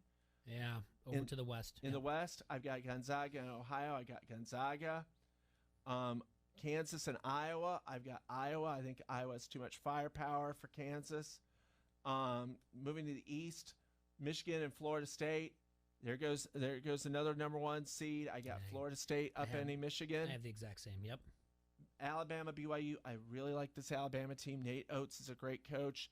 I think Alabama gets BYU. I would love to see Winthrop get to the Elite Eight, but in the Sweet 16, the dream dies. They lose to Carolina. Come on, Carolina. All right. Hey, I got Carolina in the Final Four. Okay. Colgate and Ohio State. I would love to see Colgate, put together a run. In '81, the East Regional was sort of a region where the Mid-East Regional was sort of a region where everything blew up, and Indiana survived it. I like Ohio State over Colgate. Going to the Midwest, Illinois ends the run for the Beavers. They knock them out, and West Virginia and Rutgers, a former A-10 battle. I like West Virginia. That gets us to the Elite Eight. All right. In the West, Gonzaga and Iowa. The rematch. And this time, Iowa gets Gonzaga. Oh, look at that. Bye-bye, no one saw Gonzaga. that coming. Gonzaga, the last time a team went undefeated in a season was 1976, Yep. Bobby Knight, Indiana. I don't think Gonzaga will do it. Gonzaga, when they fall behind, and they don't fall behind much, but when they fall behind, they really struggle to get back into it. They played BYU. They were down double digits, and it took them most of the second. They need a strong start to the second half to get back towards even. I don't think that they're going to get that strong of a comeback against Iowa. Florida State, Bama, old Southern battle in the East. I like Bama in that one. Carolina, Ohio State, they've met many times in the tournament. I think Roy Williams and Carolina's experience pull them through.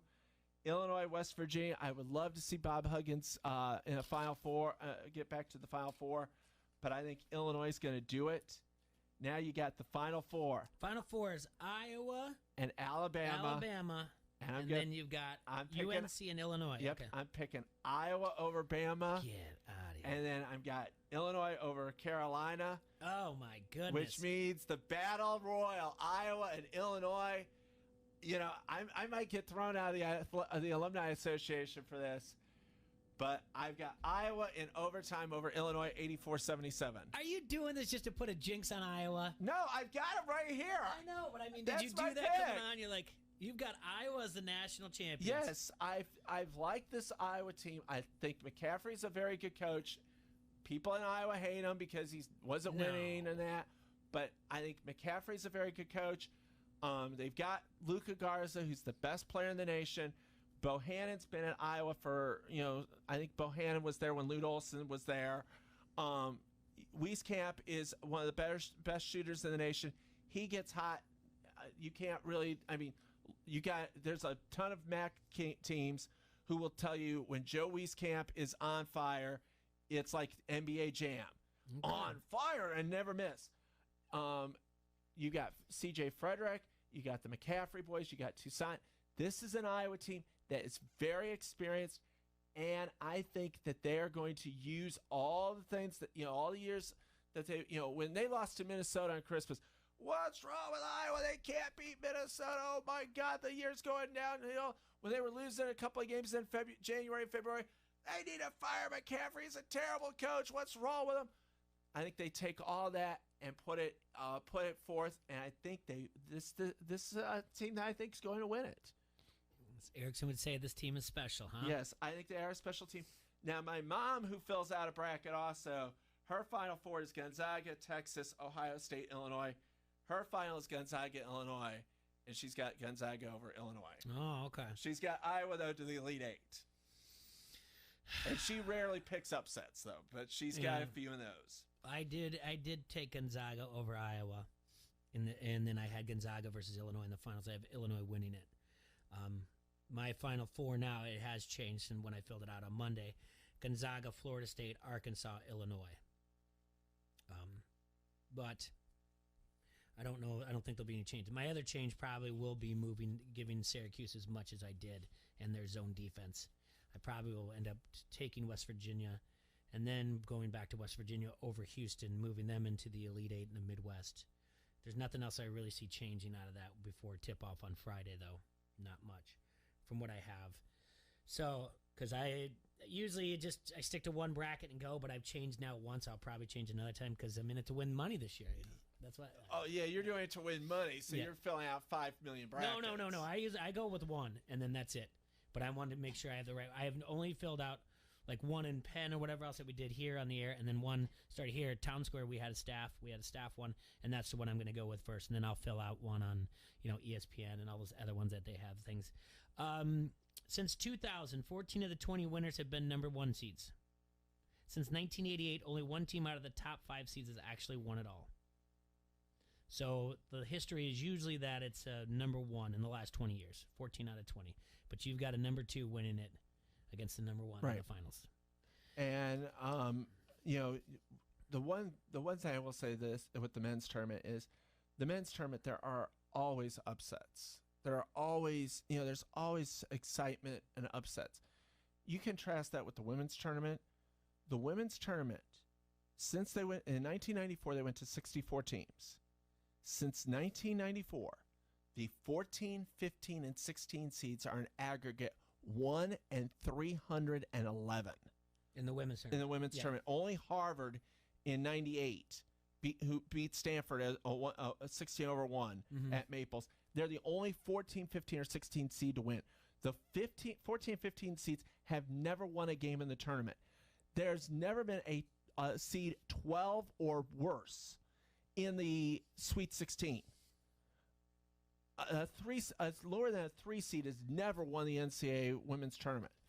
You look at the women's tournament. There's not the upsets there, and I think that is they need to figure something out with there, because the men's tournament, you have the excitement of the first round. The first round, you have upsets galore. I mean, we talk about bracket busters. There's a lot of people, they'll look at the brackets and they'll go, well, here's my bracket busters for each region. Yeah. Last night I was watching, flipping through, and ESPN had their women's tournament show on. Yeah. And they go, and Rebecca Lobo comes out and goes, if you're filling out a bracket, don't pick a 14, 15, or a 14 or 15 or 16 seed. It's like going, those are the excitement. Those are the true bracket busters that the kids, and she's like saying, then, if you're not willing to even consider them, then why are you even, cut the tournament down to 48 teams or something? I mean, I really do not. I think the women's tournament really needs a shot in the arm of an upset. A couple upsets in the first round of like a 14 or a 15 or even a 16 seed, and maybe one of them getting to the Sweet 16. So that way you see that, some of these lower schools can get into it. And maybe this is the year when they're all at a neutral site, because the top 4 seeds are at a home site in the women's tournament. For those of you who are wondering at home, yes, he did fill out a women's bracket. Who do you have in your Final Four, and who do you have winning it? The women's bracket, let me find it here. I've got it right here. My women's Final Four is Louisville, Maryland, North Carolina State, UConn. I've got Maryland over Louisville in the semis, NC State over UConn, and I've got NC State beating Maryland 65-59. Where do you have South Carolina at in that? I have South Carolina losing to Maryland in the Elite Eight. And what about Iowa? Iowa, I have them beating Central Michigan, upending Kentucky, and I have them losing to UConn in the Sweet 16. They're a 5 seed, right? Yes, they're a 5 seed. They play Central Michigan. Gotcha. All right, we're going to take a break. I know I said we'll do the Would You Rather, but I'd rather talk Major League Baseball rule change with you, if that's okay. Okay. Okay, we're going to take a break here. ESPN 1170 AM. I want to remind you guys that, yes, the weather may not be that great, but it's right around the corner getting better, and we want to encourage you guys to go visit our friends at Hidden Hills at 4335 Indiana Avenue in Bettendorf. They have prices when you can get out there. Now it's just $14 to walk, and then soon they'll have those spring rates where it's $25 and you get a cart. And remember, they have 4 bonus holes out there as well. For more information, you can check out everything at hiddenhills-golf.com or go to 563-332-5616. Again, that's Hidden Hills Golf Course. And check their Facebook page and their Twitter as well for updates and all the specials that they're having. We'll be right back. We're going to talk MLB rule changes with Stockpile here on ESPN 1170 AM. I've been earning and burning, snapping necks and cashing. You like that? You like that? Give me a hell yeah! I said give me a hell yeah! This is WQAD's Matt Randazzo, and you're listening to Don't Hassle Us, We're Local. If you own a small business, you know how hard it can be to find new customers. Now, Town Square has new tools that can help your business stand out and grow today. Go to GetLocalCustomersNow.com for a free local market competitive analysis that will show you what other businesses in town are doing to find new customers and how you can do it too with Town Square. Plus, be one of the first business owners to sign up with Town Square and receive $500 in free advertising on this radio station. Start growing your business today. Visit GetLocalCustomersNow.com. That's GetLocalCustomersNow.com. This is Renee. Happy to be here. She's in a few John Deere commercials this year, but she's not some influencer. She's more of a groundbreaker behind the wheel of a 1 Series tractor. With her iMatch Quick Hitch, backhoe, Quick Park Loader, and Auto Connect mower deck, turning her 4-acre lot into a little slice of heaven is as easy as... Renee runs with us on a John Deere 1 Series tractor because the most important job is the next one. That's all I got. Nothing runs like a Deere. Hear Renee's story at Deere.com. We just expanded our lot at Weber Auto Group. What's that mean for you? Now's the time to buy. Bigger selection, better deal, lower prices. Plus the Weber warranty. And every car we sell gets our 52-point inspection. So call us, visit our website, or better yet, come see us in our new showroom in Silvis. Weber Auto Group, your 5-star dealer. This is Greeny with Mike Greenberg. Jerry really screwed this up. He screwed this up. Impulsive billionaires with a penchant for star power. Zeke Elliott and Cabo was the undoing. 2 years ago, Zeke Elliott held out. He withheld his services. And you know how that worked out?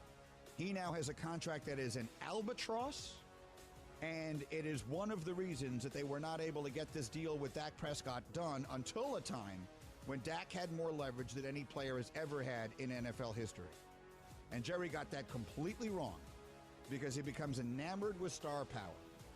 And so that's the way it goes. Now, look, do the Cowboys lose their ability to compete because of this? No, of course not. They got the number down this year. Jerry thinks they're a championship team. He may be the only one who thinks that, but he does. Greeny, 9 till 11 on ESPN 1170. You're right on par in your M&M car.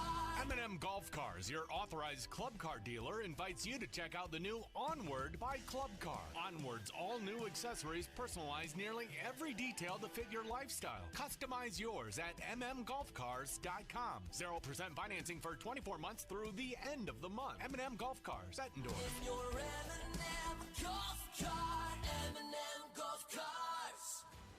I'm Steve Weisman with NFL Network Now on the Westwood One Radio Network. The Bears landed a new quarterback. No, it's not Russell Wilson, but Andy Dalton. Chicago agreed to a 1-year, $10 million deal with the former Bengal and Cowboy. NFL Network's Stacey Dales reports the Bears aggressively pursued a trade for Wilson, but Seattle said the quarterback was not available. 2 other quarterbacks also on the move. The Texans landed Tyrod Taylor, and Miami agreed to a one-year deal with former Colt Jacoby Brissett.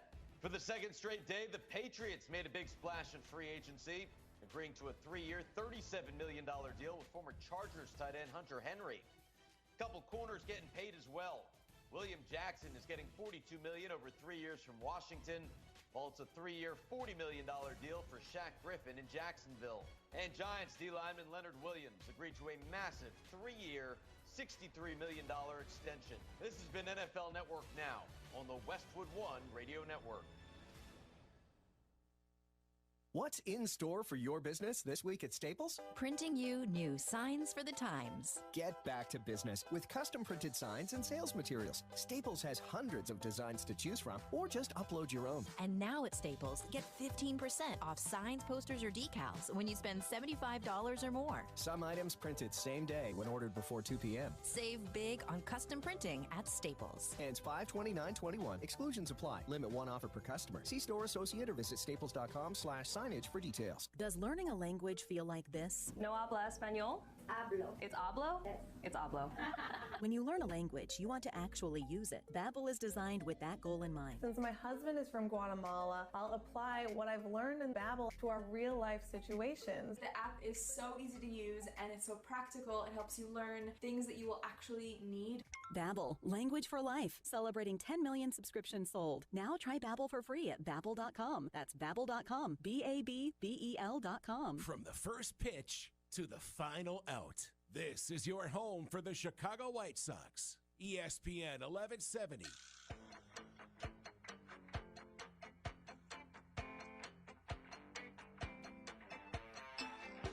And we're back on Hassel Castle. It's Wednesday, March 17th, 2021. St. Patrick's Day, if you will. I know they're up and moving at Harrington's now, celebrating St. Patrick's Day. There's going to be free corned beef and cabbage at 5 o'clock. So if you got dinner plans, just go ahead and stop there for happy hour and get some free corned beef and cabbage.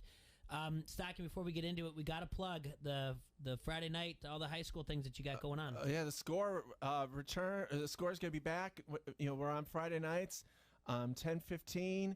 We'll have all the scores. We got 6 weeks of high school football, so we'll have all 6 weeks. This week, you got the big game is going to be Moline at Rocky. The winner gets a leg up in the Western Big Six. Also, among the games on Friday night, Morrison is at my alma mater, Riverdale. The Rams have had some success with Morrison lately. Princeton and Lee Wynn, two top teams in Class 1A and 3A meet at Princeton. Princeton's 3A, Lee Wynn's in 1A. Anawan Weathersfield with their great quarterback, Colton Quagliano. They'll take on the Crusaders of Ottawa Marquette. Ottawa Marquette, West Central dropped to 8-player. So to fill the West Central spot in the conference standings, Ottawa Marquette's in. So Ottawa Marquette, A&W, that's going to be an excellent game. The Crew, I hear from a certain alum, they usually play. They're up for this and they'll play pretty well. All right. Also, A-Town and Knoxville are at home. So we've got a lot of big games to start off the score on Friday night, and we'll be on for the next 6 weeks. Yeah, the Quad Tune us in on WQAD. Quad City Times did a nice write-up today about our local teams in Western Illinois, and I know they also did teams to look out for, and they mentioned the quarterback that you said, and then they also, the Morrison team you brought up, they said they have pretty good return all-conference quarterback. Nate Helms is their quarterback that returns. Their center. And in 2019, Morrison... They were knocked out of the playoffs by A&W in the 1A playoffs, I believe, in the quarterfinals. Yeah. And you look at the Western Big Six. I think that's going to be a dogfight. Sterling is the defending champion. They are the king until proven otherwise. So it's going to be interesting to see how Sterling does. Moline Rocky, the winner, will be the top contender. I think that game could be one tremendous game. I know that there's probably stadium restrictions, so contact Moline or Rocky, see how you can see if you can watch that game live on TV, on your internet, and then obviously watch the score for highlights and reaction. So I think the Western Big Six is going to be very interesting. Allman will not be playing at Augie this year. So they're going to play two of their home games at Public School Stadium at Rocky, Almquist Field. One of them, they're going to play they're going to play Geneseo at the Soul Bowl. Okay. On the Monday after Easter. So the national championship day, April 5th. Yep. So they're gonna that game's gonna have an afternoon, like a 1 p.m. kickoff. They're gonna play that game, and then both teams. Geneseo will play at home the week after against Quincy on a Saturday. Almond plays UT on a Friday night, so they'll play Monday and then Friday. Oh wow! So, but Almond's used to that. Back in '78, they played Geneseo and Assumption. They played Geneseo on Almond's used to it 43 years ago, yes, 42 and a half years ago. They They're played used to on it. Almond played on a Thursday night at Geneseo, and then they played Assumption on a Saturday night. I just can't believe there'll be alumni being like, "Get over it, kids." Back in my day in '78, and it's true. Yeah. We talked about this a couple days ago. I know your feelings about the robo-umps, but I'm talking about Major League Baseball, some of the changes they're trying to do in the minor leagues, and we've got about 6 minutes or so. How are your feelings about some of the rule changes in the minor leagues? We can get to the robo-umps later because we talked about it, but some of the other ones, how do you feel? I don't like the rule changes. I think they're too much gimmicks. Mm-hmm. You look at spring training this year. Spring training games could be anywhere from 5 to 9 innings. Based on the managers meeting beforehand, say, well, we only want to play 7 today. Mm-hmm. Plus, they have what's called a rollover. I hope they never bring this to the regular season. A rollover is when you get to 20 pitches by a pitcher in an inning. Manager could say, we're done. So you can have the bases loaded, no outs. Well, pitchers at 21 pitches, we're good. The inning's over. I don't like that. Oh, the inning's over? Yes, inning is over. So that's got to be just to save his arm, right? Is that a thing that they're doing? Well, but here's the thing: it's according to David Ross, he goes, well, it's to you would hate to bring a young pitcher in that pressure in that situation.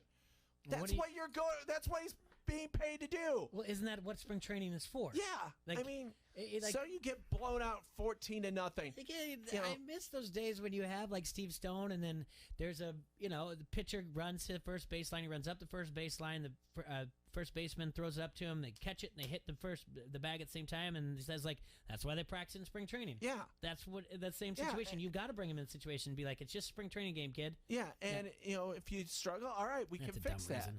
I would rather bring a pitcher who's a young pitcher in spring training with bases loaded and no outs than in game 162 where if we win, we go to playoffs. If we lose, we're done. Yeah. I mean, baseball's getting too gimmicky for its own good. I don't think Rob Manfred, who's the commissioner, likes the game and wants to make it into something it's not. All these rule changes about, we're going to put a runner at second base and extra innings. That's garbage. Baseball is the only sport where you can be perfect, and in baseball, if you are perfect, you can't lose. Mm-hmm. Now, what they're saying is, you can be perfect and still lose. Because if you are in a scoreless tie and you are perfect, let's say you have a perfect game going, whether it's you or 2 or 3 pitchers, and you start with a guy on second base, he gets sacrificed over to third, next guy hits one to the track, winning run scores, game over. You've not given up one run. You've not allowed any base runner on. You've not allowed any hits, no walks, no errors, and you lose the game even though you are perfect. That is, to me, that is insane because you're perfect. You have done everything right, but now we've got this gimmick rule where we got runner on second base automatically. I'm sorry, that to me is it's terrible. I guess. Don't give me this garbage about pitchers. Well, then either the managers need to learn how to better judiciously use their bullpen, or figure out some way of getting through the batters. Now, the only rule change that I would like to see is, and this goes off of a 1903-1904 rule. Prior to 1903, in Major League Baseball, if you fouled off a pitch, it was nothing. It didn't count. Mm-hmm. So you could foul off 20 pitches and the count still be 0-0. Well, magnets to save their pitchers' arms, and also because they saw pitchers going with sore arms on the DL and games ending where they would have, if a game ended a tie, they would have to pay players for another game, or if a game got canceled, had to play another game decide what we are going to do is we are going to institute foul ball, where if you foul off a pitch, it's a foul and up until 2 strikes. Yep. The rule change I would like to see is, all right, you get to 2 strikes. I don't care how you do it, swing, looking, fouling off. You get 1 free foul ball after that. Then the next foul ball, you have fouled. You are out. Okay. So after Gotcha. You get 1 courtesy. you get 1 freebie, and then you have fouled and you are out. And it's called a foul. However they want to give it to the put out or assist, they can figure it out. But that way, it's going to force players to put the ball in play, which means you're going to have action, because you can't just foul off a pitch that you don't like. You're going to have to put the ball in play in the middle of the field, or you're going to be out. So you're going to, you might, you're not going to be able to jack the ball to the outfield, but you might hit a tweener between the shortstop and third baseman, which is going to create action on the bases. It's The other not rule, bad, I'm telling you. the other rule that I do not like, because it is going to be very unfair to the pitcher, is where if you only get like 2 step offs or throws over to first. Yep. Because if I throw over to try and pick you off of first, and I miss both, and I don't get you twice, I can't step off because it's a balk. Yeah. So you can literally take a 30-foot lead, and I can't throw over because I've already used my 2 throws. And what's that? And your point of that, it's going to create more one-way leads, where it's going to get so significant, the lead, because they're forcing the pitcher in that. And one-way lead is you're far enough, but you're leaning towards first base because you're trying to get that throw over there. So the one-way lead is going to be, it's so significant that the pitcher has to throw over, or else. Well, but if he's already used up his pitches, I know, and then if he already uses it, then it's a freebie. Yeah, that's a balk. So that's what I'm saying. He's gonna have, if I throw over twice to I get don't like you, that rule at all. you're gonna have, you could take a 45-foot lead. Yeah. And there's no way that I can throw home and catcher throw to second, put the tag on you if you've got a 45-foot lead. Yeah. The larger bases quickly. I'm not really. That doesn't really matter doesn't to do me. anything to me either. All right, Stocking, thank you so much No for coming problem. in. This has been great. All the knowledge that you drop is always, I think, like Franzen said on here, you're a national treasure. Well, you're definitely a Quad City treasure. And thank you so much for taking your time on your spring break for coming in here. I Not really a problem. appreciate it. All right, Quad Cities, enjoy your St. Patrick's Day. Happy birthday, Mom. Yep. Stay safe and sanitized. We will see you guys tomorrow.